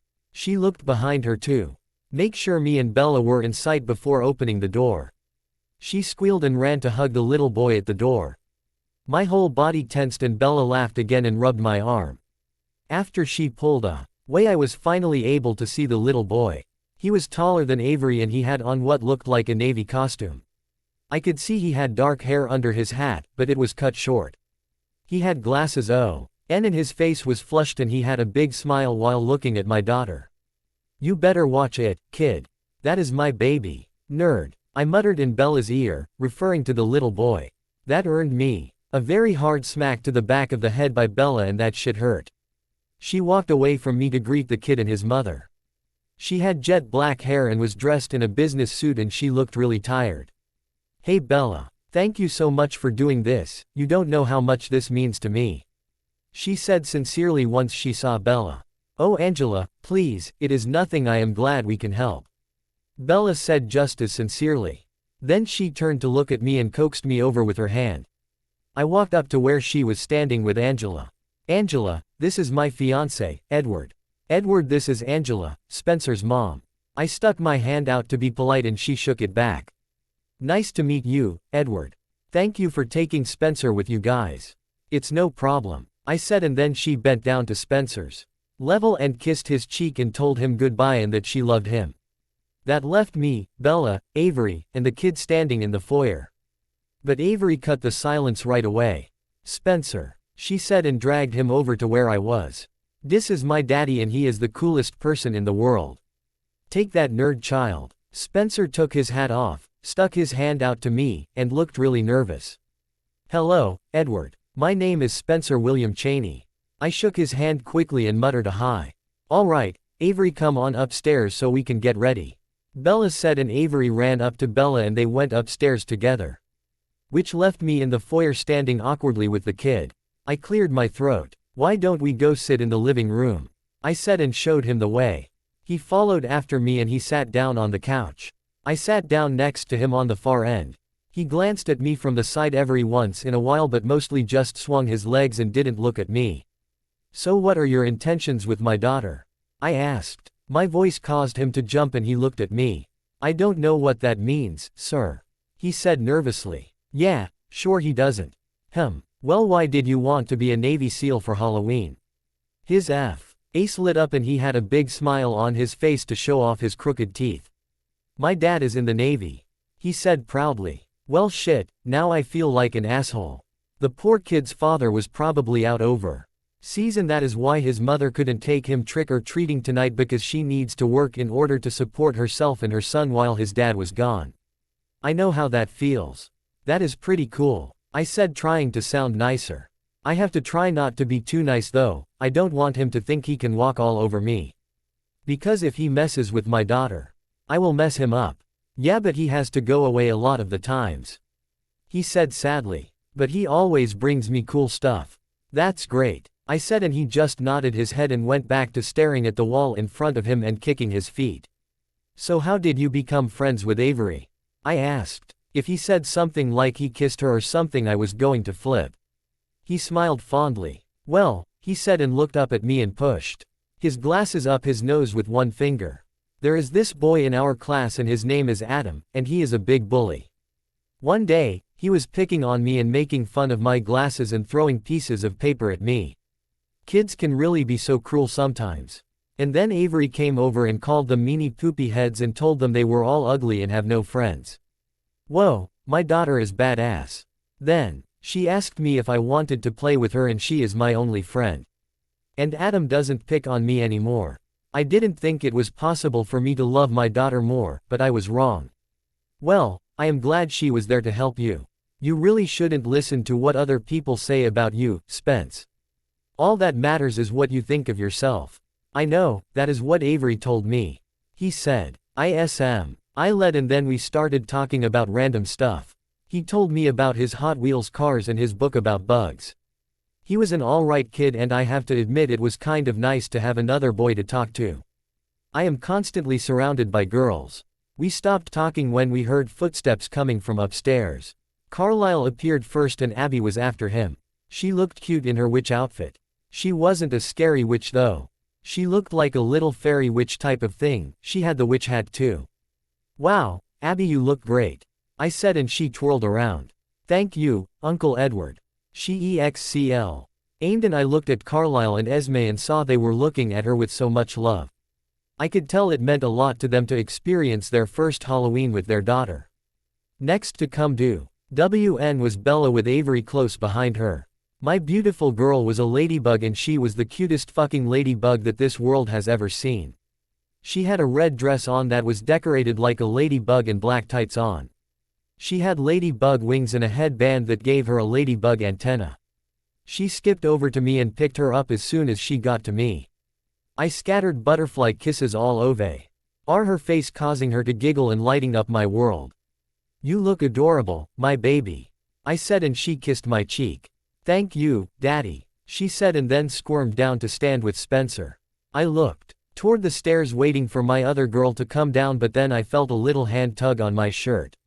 I whipped around and saw that Harper was already standing behind me and looking so beautiful. She decided to be Athena, the Greek goddess of wisdom, for Halloween. Her and Bella have been reading Greek myths and she was fascinated by them and became sort of obsessed. She was wearing a flowing dress that was white on the top but then turned into purplish pink color on the bottom. Her hair was curled to perfection and she had a little band around her head. I got a little teary-eyed looking at my beautiful daughter. I bent down so I was eye to eye with her. I ran the back of my hand over her cheek and she smiled. You look so beautiful, my love, I said, and her smile got wider. Thank you, Daddy. I grabbed her face and kissed her forehead and hugged her close to me. I love you, Daddy. I love you too, honey. I let go of her and stood up. She grabbed my hand and I looked to see everyone waiting in the foyer. Bella was looking toward us with a smile and we walked up to her. She leaned over and kissed me on the lips. Mommy and Daddy, can you please stop kissin' AW ready? I wanna go get some candy, Avery said, causing everyone to laugh. Me and Bella pulled away and she grabbed my hand. Harper ran off to stay with Abby, and Avery and Spencer stood walking in front of us. I kept an eye on Spencer though. Need to make sure he keeps his hands to himself. We had a great night, going trick-or-treating as a family for the first time. It felt so great to be doing these firsts as a family, and I can't wait to have a lot more firsts in our life together. It's hard to remember, it's hard to remember. We're alive for the first time. It's hard to remember we're alive for the last time. It's hard to remember, it's hard to remember. To live before you die. It's hard to remember, it's hard to remember. That our lives are such a short time. It's hard to remember, it's hard to remember. When it takes such a long time. It's hard to remember. It's hard to remember. Lives, by Modest Mouse. Bella point of view. I woke up the morning after Halloween feeling kind of crappy. I think I was coming down with some kind of cold or something. But I think I am just lying to myself because my nose doesn't feel stuffed up, I haven't coughed at all, and my body doesn't ache. Well, my breasts do. I think I'm pregnant. Just thinking about it made me nervous. But even more excited. I may be carrying a child that is a part of both me and Edward. I am kind of nervous though because this was not supposed to happen. We both planned on being married before we did the whole baby thing, and Edward was trying to get into school and it was kind of a crazy time. Well, I am just going to stop thinking about it for now, because say I wasn't sure if it was true and I didn't want me to get worked up over nothing. I rolled over on the bed and noticed a note on the pillow. I smiled knowing it was from Edward and reached over to read it. I squinted my eyes because I just woke up, and read the words on the page. Bella, I got called into work really early this morning, it's 4 o'clock. Al tells me we will probably work until late in the night, but I will call you later. Be sure to tell Harper I love her and that I hope she likes her first art class. And tell Avery I also love her and she better behave at Spencer's house. Actual L. Why tell that to Spencer too, minus the I love you part, don't need him thinking I am soft. You have a good day doing whatever it is you are going to do today. I love you and I will try and text you or call you at any chance I get. Edward. I smiled after I was finished reading just because he was thoughtful enough to leave me note. It made me sad though to know I will not really get to see him today. ND, I knew the girls would feel the same way. I rolled out of bed and went to go wake the girls. As usual, Avery gave me a hard time, but she eventually did wake up and I went downstairs to begin making breakfast while the girls got ready. I decided on making scrambled eggs and toast because it was quick and easy and both of the girls liked it. When I was finished making it, I put their servings on their plate and also made me one. I walked to the bottom of the stairs to call them down. Harper, Avery, breakfast is ready, I yelled and I heard their little footsteps running down the hall. I poured myself a cup of coffee and turned around to see the girls already sitting at the table and I sat down with them. This is really good, Mommy, Avery said with a mouth full of toast. I'm glad you like it, baby. I turned to Harper to see her also eating her food. Harper, are you excited for today? She looked up to me with a huge smile. Yeah, but I am kind of nervous too. Why would you be nervous? I asked. Well, because I don't really draw or anything that much. What if I am not good at it and everyone laughs at me? Oh honey, don't worry about that. It is a class so you will learn. I am sure everyone else feels the same way you do. She nodded her head and then went back to paying attention to her food. I took a couple of bites of my food, but after that I started to feel sick, so I stopped. Mommy, is Daddy going to pick me up from Spencer's house today? Avery asked with hopeful eyes. No, I am going to be picking you up. Daddy has to work late tonight. Well, that is stupid, she said while stabbing a piece of egg with her fork. I know it is, but don't say nasty words like that. I scolded her softly. Sorry, she mumbled and continued eating. After we ate breakfast, we had to leave the house because we were kind of running late. I dropped both of the girls off at school and then made my way to the bookstore because I needed to check on a few things. Once I got there, I saw one of my employees, Cheryl, playing around with the computer. Cheryl has been working here for a couple of months and she was a good person and worker.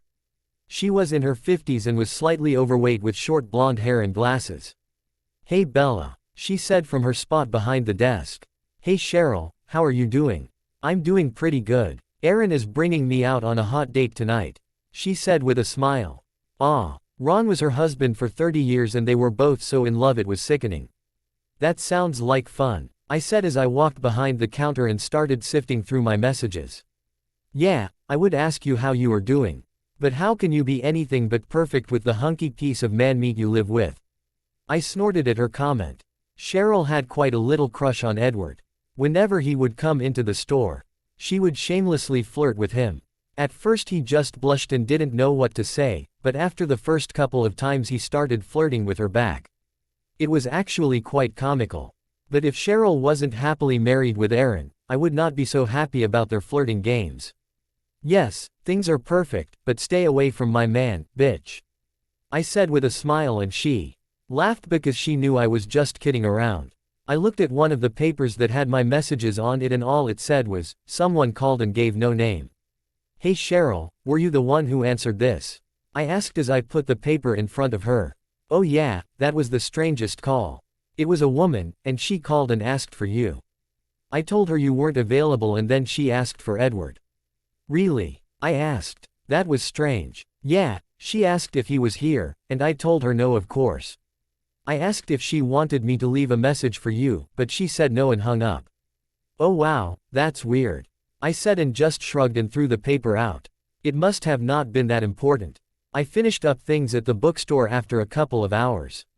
I left around lunchtime and decided to just go home and relax for a little while before I had to pick up the girls. I made myself a simple peanut butter and jelly sandwich with a glass of milk and sat in front of the TV and watched some soap operas.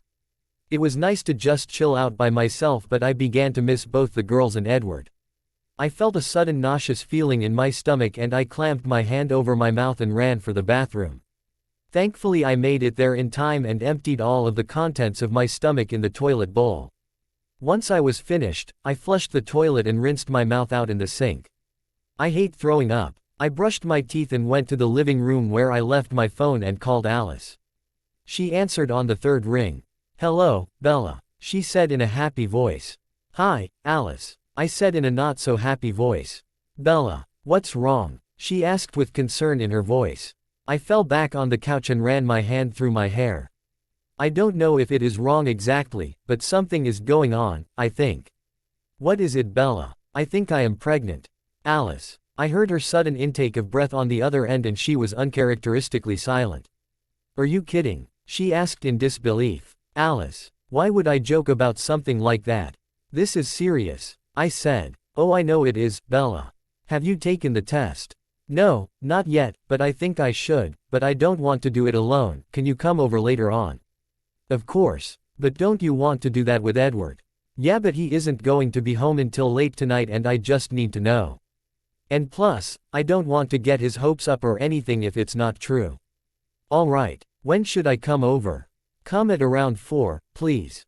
The girls both have other places to go until 6, so that should give us enough time. Okay, I will be there at 4 and I will be you. Why the test? So you don't run the risk of getting caught buying pregnancy tests by the paparazzi. Thank you so much, Alice. Have I told you I loved you lately? She chuckled on the other end. Not lately, but I always knew. I mean, come on. How couldn't you love me? Blank, _ blank. Bye, Mommy, Avery said while giving me a hug at the door. She was overly excited to be spending some time with Spencer at his house. Angela insisted that she came over today since we took Spencer yesterday. Edward didn't really like the idea, but I just ignored him and told Angela that would be a good idea. I really hate to see what happens when the girls actually do start dating. That is going to be a nightmare. I gave her one last kiss before thanking Angela again and walking out the door. Edward called before to talk to Harper before her class and she was really nervous. He was able to calm her down enough and she went in with a smile on her face. The first class was from 3 to 6, just to get them used to it and go over all of the rules and stuff. After today, she will go on Monday, Wednesdays, and Fridays from 3 to 4:30 for 3 months. I can't wait for her to come home and tell me all about it. I made my way home and felt my stomach was in knots. As I am getting closer to find out the truth, I am getting so fucking nervous. A million things were running through my head and it was making me dizzy. What if I was pregnant? What would Edward think about that? I know that he wants more children, but this is really bad timing. We both agreed that we would wait until after we were married and he was settled in with an either stable job or school. I think Edward will be happy no matter what, but I was just thinking how difficult it could be now that there could possibly be a baby to take care of, on top of Edward possibly starting school, planning a wedding, and the press having a field day when they know I am pregnant. How my dad will react. I pulled up to our house and saw that Alice was already there. I knew she was already inside because she has a key, so I went in and heard her in the bathroom. I sighed loudly and walked in the bathroom along with her. There were at least 10 pregnancy tests in the boxes on the counter. She looked at me with one already in her hand. Are you ready? She asked. I nodded my head and grabbed the test and just stared at it for a minute. This is it. Blank, underscore, blank. 10 minutes later, me and Alice were just sitting there waiting for the 5 minutes to be over. The timer on my phone beeped and I lunged for the test. Alice looked over with me and I dropped it and immediately started crying when I saw that single blue line on the test. I looked over at Alice and she was squealing and jumping up and down in excitement. Yes, yes, yes, she was screaming and I just couldn't stop crying in happiness. I'm having Edward's child. Oh my God, was all I could get out. Alice stopped her jumping and yelling and pulled me into her arms. I am so happy for you, Bella. Yeah, but it is too soon, Alice. We wanted to wait. Oh, shut up, Bella, you know that really doesn't matter. You both already have 2 kids and you know Ed Ward is going to be ecstatic no matter what. Yeah, I guess you were right, I said and wiped the tears from my eyes. But just out of curiosity, you guys were using protection and stuff, right? Yes, of course, every time. And I am on birth control. Whoa, Edward must have super sperm or something, Alice said and I burst out laughing. As I was laughing I began to loosen up a little and the initial shock wore off and I became extremely happy. Alice, I said loudly. She looked at me and waiting for me to continue.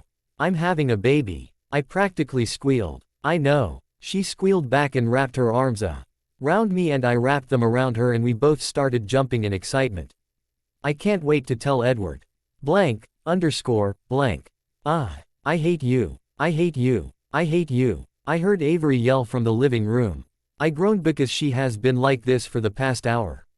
She was beyond tired since it was a little past 9 o'clock, so she has been cranky.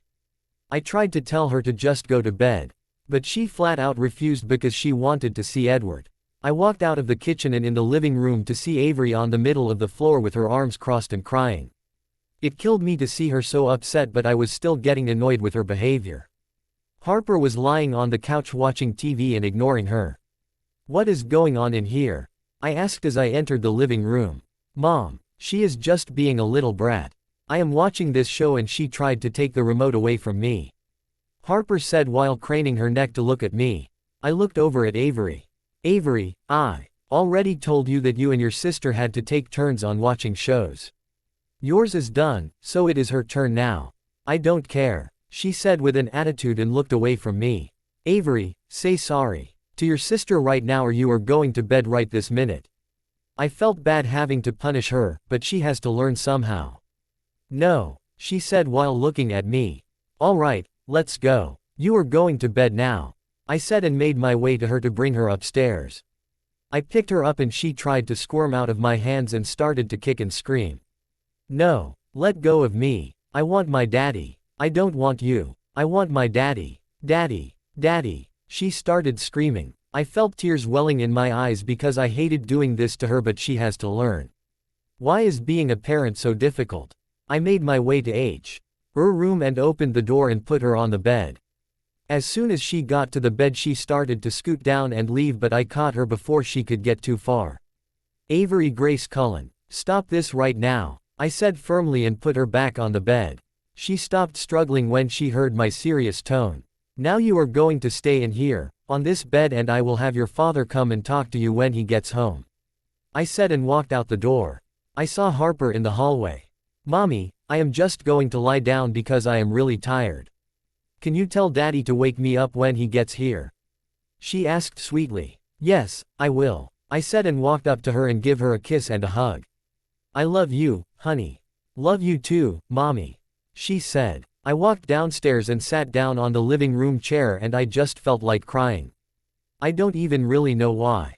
I think it was mostly because I thought Avery hates me and I missed Edward so much. Minutes later I heard the key in the door and I immediately got up from the couch so I could go and see him. I turned the corner and saw him walk in. He was all dirty and he looked so worn out. He went to turn back and lock the door and I ran at him. When he turned around I jumped in his arms and hugged him tightly around his neck. Whoa, he said and hugged me back. I started crying some more and he began to panic. Bella, what is the matter, love? Did something happen? Are the girls all right? He started firing off questions and I barely got the chance to answer. I pulled away and brought my hands to his face and then ran them through his hair.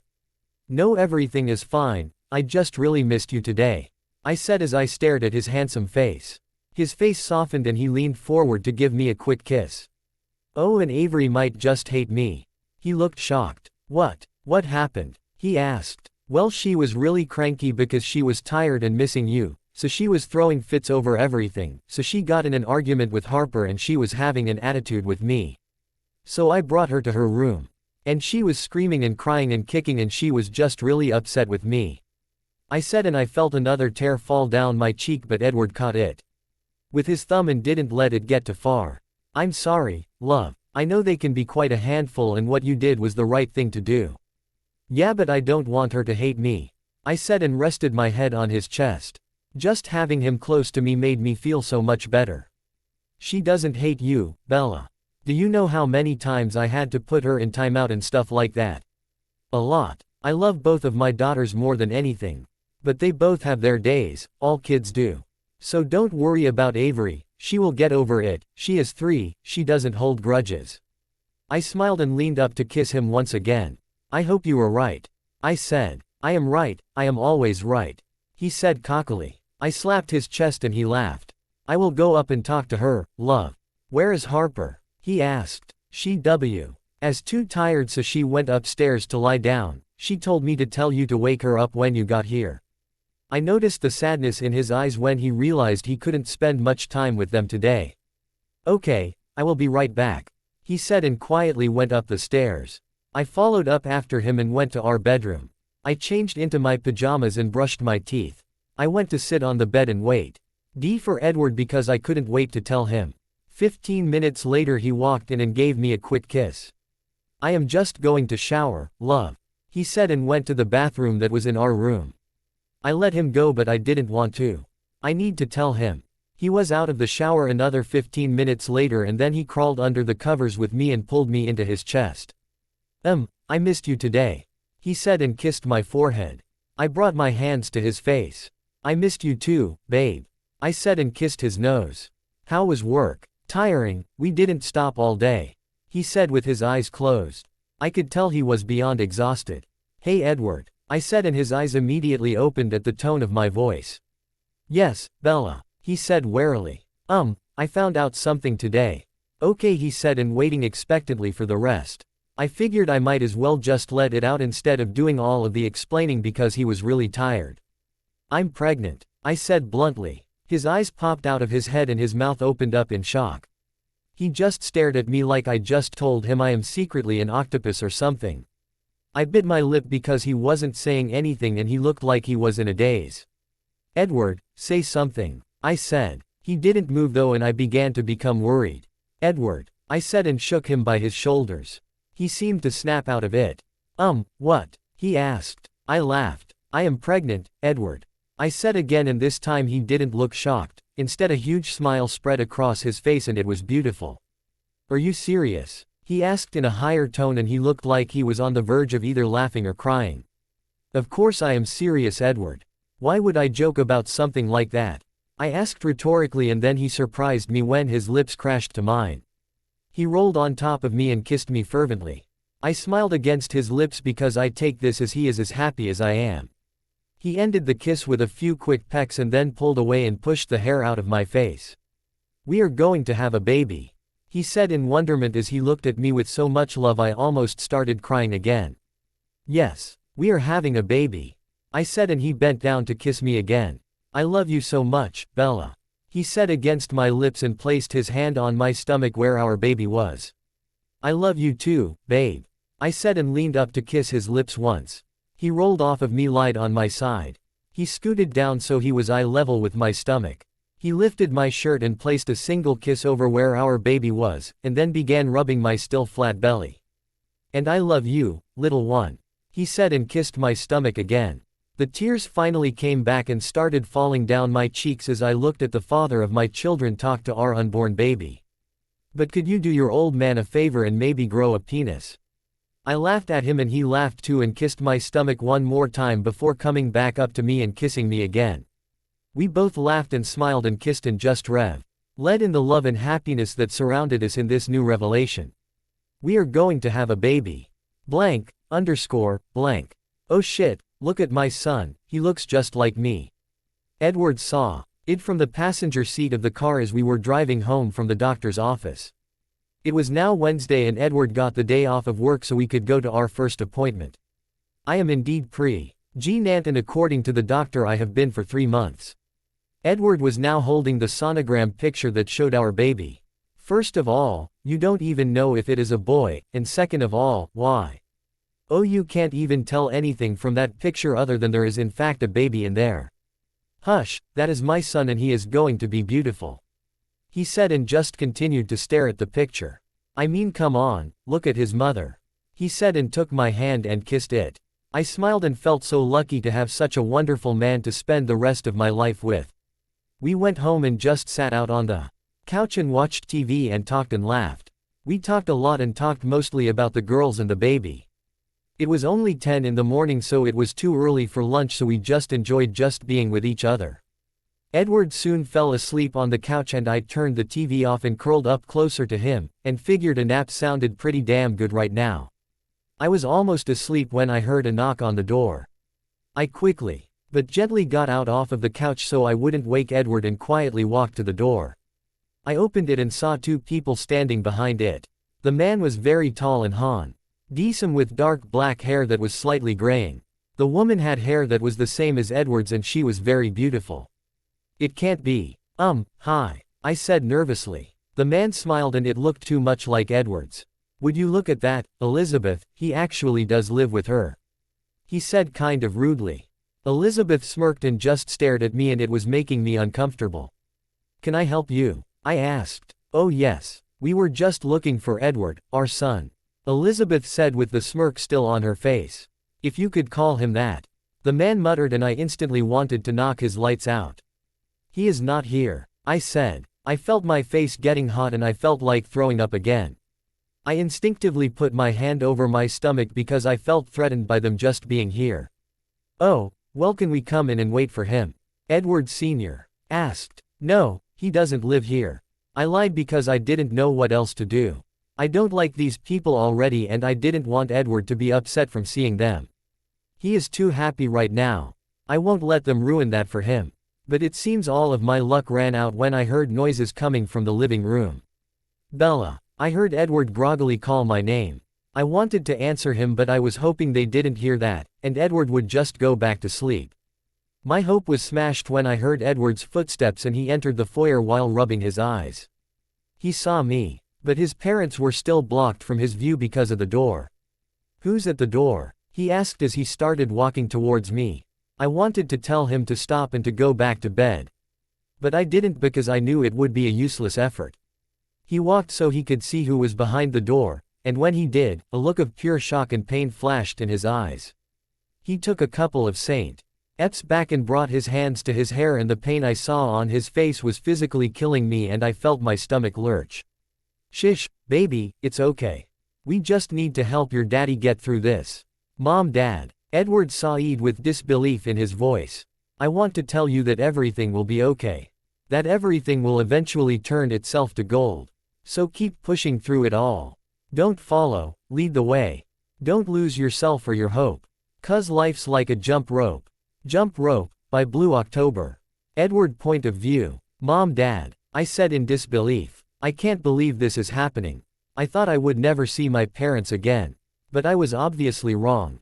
Here they are, standing at our doorstep and staring right at me. Hello, Edward, my dad said and then stepped into the house and my mother followed behind him. I looked at him and I knew I should be shying away from him. I should yell at him. I should kick him out of my house right now because he was horrible to me my whole life. But I can't. He looks just like Jack. Same hair, same blue eyes, same facial structure. I can't. Hi, Dad, I said and swallowed down the lump that was in my throat. I looked over at my mom to see she was looking at me curiously. Hi, Mom, I said and my voice cracked. I should also be mad at her. I still remember her face as she looked away from me as my father was beating me that last night. I remember the looks of disappointment and shame that she gave me whenever I did something Jack didn't. But I also remember the day she randomly brought me out for ice cream when I was around 6 years old. I remember her having me follow her around the garden with the trash barrel so she could put the dead weeds in it. I cherished the moments that my mother spent time with me, or needed me. She is, after all, my mother. Hi, she said shortly and barely even looked at me. That hurt. I looked over at Bella and saw that she had her arms crossed and was just standing there looking lost. My eyes caught hers for a second and I noticed that she did not like them being here. I looked away and then brought my attention back to my parents. My dad started roaming around the foyer and looking around. Nice place you got here, Edward. He said and looked around some more. I felt a feeling of pride that my father liked where I was living. My head told me that I was wrong, I shouldn't want to make him proud. But my heart was telling me otherwise. This is my father. Thanks, it's not really my doing, it was Bella. He just nodded his head and made his way to the living room and so did my mother. I followed them in, and I felt Bella hot on my heels. Hey, Ed, look at this, he has 2 of them now. She said as she pointed to the picture of Harper and Avery on their first day of school this year that was on the coffee table. It hurt to hear her say it like that, but it hurt more that my parents didn't even know I had a second daughter and they never met her. My dad walked over to my mother and took the frame from her. So I see, he said. You have another daughter, Edward? My dad asked while looking at me and putting the frame back down. Yeah, my voice cracked so I cleared it before continuing. Her name is Avery. Avery Grace Cullen. I said. That's a nice name, my mother said and continued to look around. That feeling of pride rose up again and I was glad that my parents seemed happy with my decisions. That was all I ever wanted for so long. Do you mind if we sit and talk? She asked. Yeah, of course, I said and gestured for them to sit on the couch. They both slowly sat down on the couch. I sat down on loveseat and brought Bella with me. I grabbed her hand because I needed the comfort of her touch and she squeezed my hand. So we came here to talk to you about something. My mother said. Okay, what is it? I said immediately. Well, first, we wanted to know if it would be alright if we maybe got to see our grandchildren. I felt a smile on my lips. Yes, of course you can. I said immediately. I wanted to introduce my girls to their grandparents for 2 main reasons. The first one was I wanted my girls to have grandparents. I was never really close to my grandparents, but I remember thinking that I would like to spend more time with them. I wanted to give my daughters everything they deserve, and if I got the opportunity to give them grandparents, I would do it. The second reason was, I wanted my parents to see how amazing my little girls were. I want them to see what they have been missing out on. I wanted them to see that I turned out okay. I want them to see that I really wasn't that much of a disappointment. I wanted them to see that I would have made Jack proud. I want to make them proud. Great, my dad said. Look, Edward, we wanted to come here and tell you sorry for what happened all those years ago. We were just upset and being irrational because of what happened to our boy. My dad said. That is okay, I understand. I said. I looked over at Bella and she was looking at me with pleading eyes. I could tell she didn't believe them. Half of me did. My head was telling me to stop being so naive, but my heart was telling me your parents love you, make them proud. That is all I ever wanted to do. My heart won out. Well, that is great, my mother said. It is good to put that behind us, so we can move forward. Yeah, I said, feeling a little better. Maybe they were being sincere. Why don't you introduce us to this beautiful woman you have there, Edward? My dad said. Oh right, Mom and Dad, this is my fiancée Bella. Bella, these are my parents, Edward Sr. and Elizabeth. I looked over at Bella and saw that she was wary to say anything. I pled to her with my eyes and she sighed softly and looked over to my parents. Hello, she said and made no move to get up and shake their hands or anything. Both of my parents mumbled a hello back. I figured that was as far as it would go and I didn't want to push anything. Alright, now that we have that settled, I thought I could ask a favor of you, son. My dad said. Okay, what is it? Well, you see, times are kind of tough nowadays and I was laid off this past month. I'm sorry to hear that. Please don't ask me for money. Please don't ruin this for me. Do you think that maybe you could lend us a couple of hundreds of dollars just so we can get back on our feet? He asked. No. Now my heart finally caught up with them. Why head and I was thinking logically again. They don't care about me. They don't care about the girls. They just want money. It is always about the fucking money. I'm sorry but I don't have that kind of money to be giving out. I said as firmly and nicely as I could. I didn't want to start a fight, I just wanted them to leave. I just wanted them to leave me alone. Are you serious? My mother asked while quirking her eyebrow at me. After all we have done for you. Are you serious? Bella asked from my side and staring at my parents with so much hate. Don't worry about it, Bella. I mumbled. She didn't listen though, and let go of my hand and got up from the couch. What the hell is wrong with you two? She asked rhetorically to my parents. Is there something seriously wrong with your heads? I think you should watch what you say to us. Young lady, you know what, fuck you. I was shocked at Bella's words. I can say whatever the hell I want and you can do nothing about it. You both are horrible, horrible people who are so incredibly stupid for giving up a son as amazing as Edward. You are both just so stupid. You know nothing about our relationship with our son. My mother said with venom in her voice. Bella scoffed. Relationship? You have no relationship with your son. You gave that up when you both kicked him out of your home when he was the most alone, and made him and your own fucking granddaughter live on the streets. My mom got up off of the couch. You better shut your mouth right now. Make me, bitch. Bella said, and I was surprised at Bella, she never acted like this. My dad got up from his spot on the couch. You have no right to talk to my wife like that. My father said. I finally got up and went to grab Bella as it looked like she was going to lunge at them. Calm down, love, this isn't good for the baby. I told her softly so she was the only one who heard. She took her eyes away from my parents and looked into my eyes. Her face softened and she nodded her head slightly. I wrapped my arm around her waist to get her to calm down and faced my parents. Could you both just leave, please? I asked as nice as I possibly could. I just don't want to fight with them. So you why aren't going to help your own parents out, Edward? My father asked. I don't really have that much money to just be handing out. Are you kidding? You have this huge house, I saw a pretty expensive car out there in the driveway. And I saw in the paper that your girlfriend is one of the wealthiest heiresses in the world. Oh, so that is why he decided to come here. Yeah, but that is Bella's money. I am not going to ask her to give you money, that is not fair to her.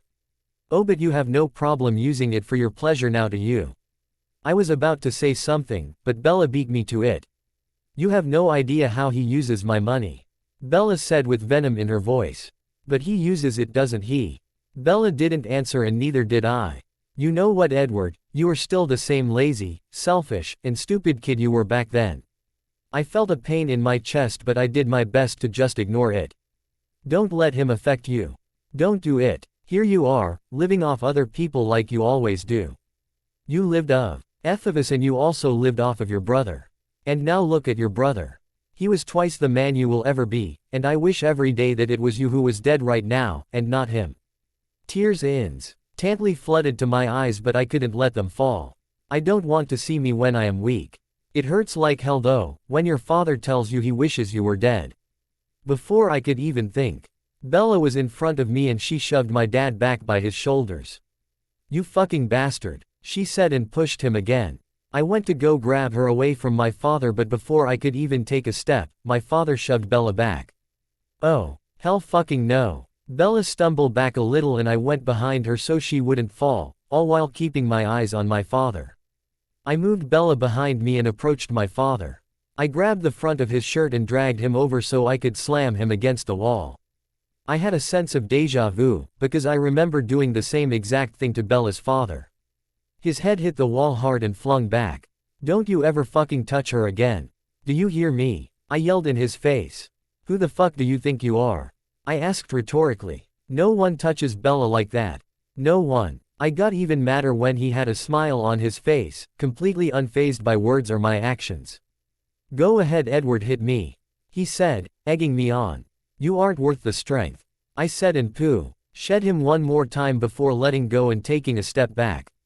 As soon as I stepped back though, he threw his fist back and punched me right in the face. That shirt hurt like hell, just like it always had. I heard Bella scream in the background and it was then that I decided I have had enough of the bullshit. Once I recovered from the hit, I ran at my father and knocked him flat on his back with me on top of him. I held him down with my left hand and punched as hard as I could with my right one, over and over again. It felt fucking amazing to do this, as sick as it may sound. In my head, T.S. was payback for all of the times he has hit me. For all of the times he has made me feel like I was lower than the dirt on his shoes. This is for the last night when he kicked me when I was down, both literally and figuratively. This is for him turning his head away from his own child, and beautiful grandchildren. This is for putting his hands on Bella. I need this. I heard my mother in the back ground screaming and she was trying to pull on my shirt to get off of her husband. Too bad, mother. I think I am just going to turn away and ignore your pleadings like you did to me when I needed my mother most. Forgive me, Jack. I must have hit him a little more than 10 times when I felt a man pull me off of my father. Whoever it was, grabbed me by the shirt and dragged me back before letting me go, so I was across the room and on the floor. I started to crawl back to where my father was, but then I felt Bella's hands on my face and then I saw her eyes. I can't risk hurting my Bella. I saw she had tears falling down her cheeks. But she didn't look mad or anything. I took my eyes away from Bella to see Jasper trying to drag my father towards the door, but he was struggling against him.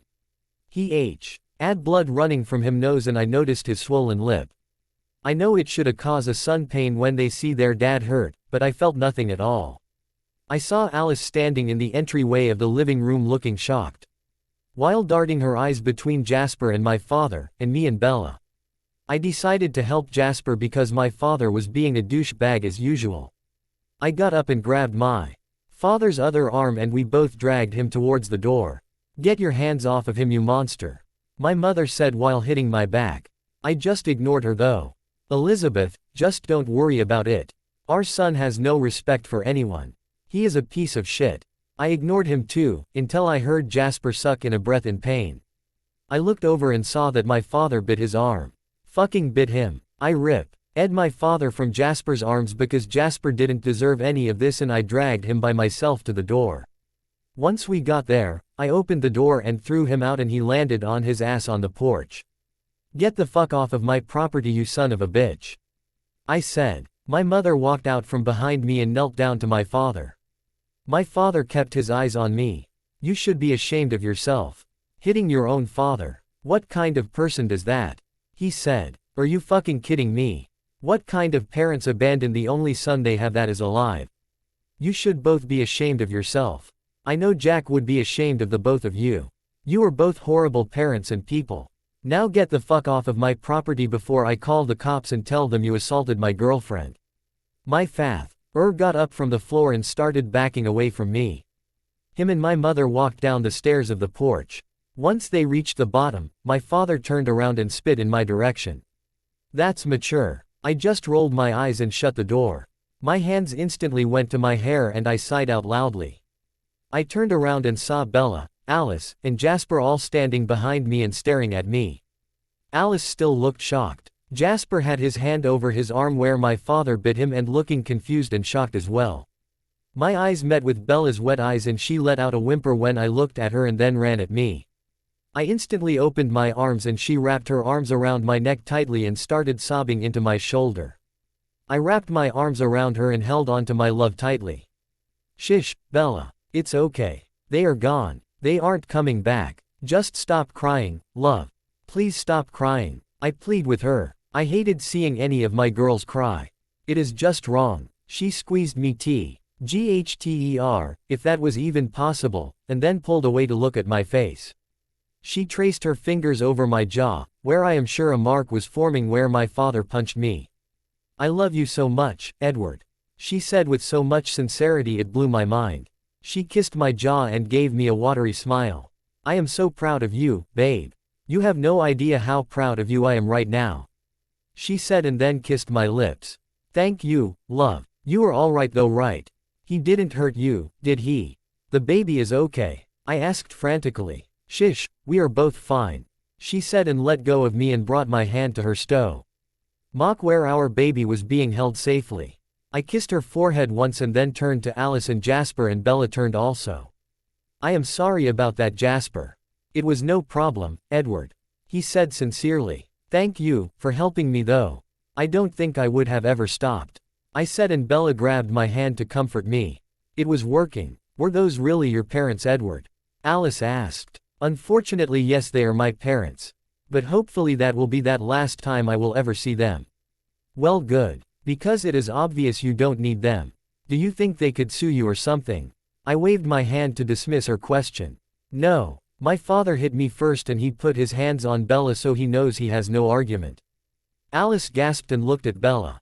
He hit you? She asked in disbelief once again. Not really. He just kind of shoved me, but Edward caught me. I'm fine. She said. I wrapped my arm around her and rubbed my hand up and down her arm. What are you guys doing here anyway?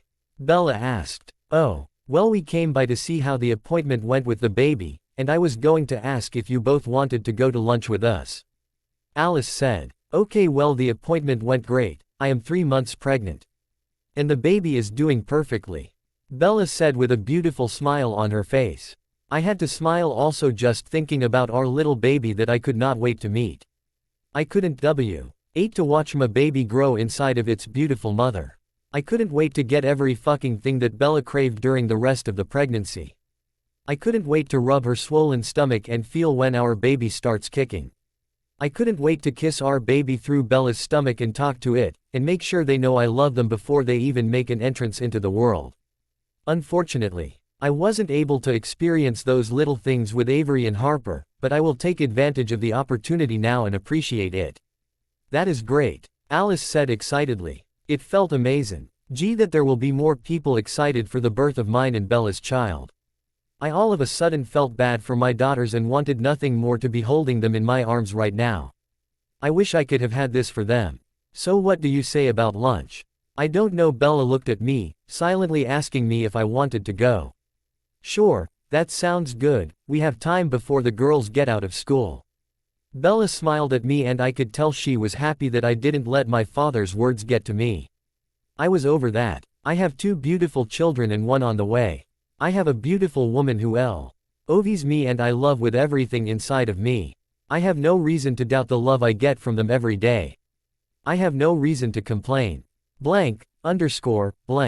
Daddy. My baby yelled as she saw me standing outside of her school to pick her up. Something came up, and Bella had to go to the bookstore real quick, so I am picking up the girls by myself.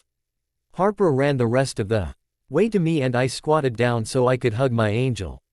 I kissed her all over her face and she laughed. Hello, my love. I have missed you today. I said and hugged her again. I missed you too, Daddy. Where is Mommy? She asked while looking over my shoulder to see if she was in the car.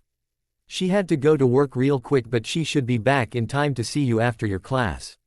She looked a little sad that Bella wasn't here, but then a huge smile appeared on her face at the mention of her class. She had the time of her life at the class on Monday. I didn't even get to really talk to her about it until last night. But she had a lot to tell me and she showed me the picture she worked on and my daughter was talented. The next fucking Picasso, I tell you. I can't wait for my class today. She excitedly while hitting my chest in her excitement. I laughed and kissed her cheek. I am glad you found something that you like so much, honey. I said as I got up from my squatting position and held Harper's hand as we waited for Avery to come out. I do like it, Daddy. I love it, she said while looking up at me. When she looked up at me her eyes went wide. Daddy, what happened to your face? She asked while tugging on my hand to get back down to her level. Shit, I forgot about that. I wasn't really marked that bad, it was starting to turn colors but it wasn't anything too gruesome. I squatted down next to her again and let her look at it. It's nothing, baby. I just had a little accident. Then my beautiful angel ghosted her fingers over it and leaned in to kiss it better. I definitely felt better. Did you put ice on it? She asked. I smiled. Yes I did, sweetheart. I will be fine. Don't worry your pretty little head so much. I said while ruffling her hair. She giggled and grabbed my hand again. I got back up just in time to see one of my other reasons for living run towards me. I am one lucky guy.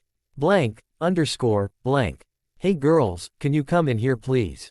Bella called from our spot on the living room couch. We decided that we would tell them about the baby tonight because we couldn't hold it in much longer. I knew both girls were going to be extremely excited. They were in the kitchen, coloring on the table, so they both got up when Bella called and ran out to us. Avery came and jumped into my lap, missing the family jewels by this much. I wrapped my arms around her and Harper went to sit in the middle of me and Bella. "Did you want to talk to us, Daddy?" Avery asked while looking at me with her big green eyes. I smiled and couldn't help but kiss her little head. "Yes. Your mother and I have some news to tell you." "Okay, so what is it?" Harper asked while looking between the two of us. I looked over at Bella and she gave me a look that said she would say it.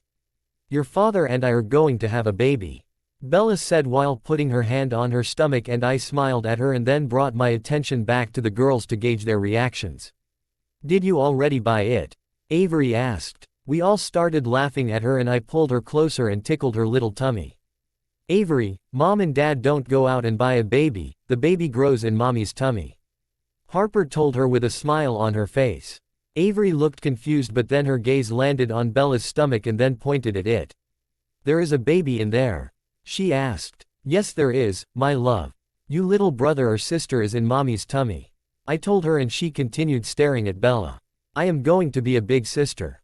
she asked in disbelief. "Yes you are. You are going to be a big sister, and Harper will be a big sister again," I said while running my finger along Harper's cheek as she looked at me. She grabbed my hand and kissed the back of it.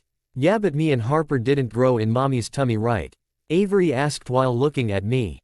"No you didn't, but that doesn't matter. What really matters is that we are all a family, and we all love each other, and Bella is your mommy even though you didn't grow inside of her. So now that Mommy is having a baby, that means you will be a big sister." She nodded her head and then climbed off of me and walked over to Bella. She pulled Bella's shirt up so just her stomach was showing, and placed her little dimpled hand on it. "Is there really a baby in there?" she asked again while looking up at Bella. I saw Bella had tears in her eyes and she nodded her head at Avery. "Yes, honey. There is a baby in there, it will grow some more and my belly will get bigger." I reached over and wiped a tear that fell from Bella's eyes. She looked up at me and smiled through her tears. Harper scooted closer to Bella and also rested her hand on Bella's stomach. "Can we talk to it?" she asked while looking at Bella. Bella only nodded and Harper brought her face closer to Bella's stomach. "Hi little baby. My name is Harper and I am your big sister," she said softly while rubbing Bella's stomach. Bella let out a little sob and I scooted closer so I could take her hand in mine. I felt my own tears coming just seeing both of my daughters talking to their new sibling and being so loving even though they haven't even met the baby yet. "And I am your other big sister, Avery." Very said and looked to Harper to see what she should say next. "We love you," Harper said and then kissed Bella's stomach. Bella began to cry more. "Yeah we love you," Avery said and then also kissed Bella's stomach. "But you better not try and steal my toys or I will be very upset with you," Avery said while looking at Bella's stomach intently. We all laughed at her and she just looked around confused as to why we were laughing. But I guess she was dead serious about this. We all laughed and I never felt as good as I did in that moment. Sure, life has dealt me a couple of bad hands in my life, but all of those things brought me to where I am today. Sitting in my living room with my two amazing daughters and my beautiful soon-to-be wife as she is carrying my third child who, for the sake of my sanity, is hopefully a little boy. A pebble in the water makes a ripple effect. Every action in this world will bear a consequence. If you wait around forever, you will surely drown. I see what's going down. Face Down, by the Red Jumpsuit Apparatus. Thank you for watching. See you soon with new episode. Till then, bye bye.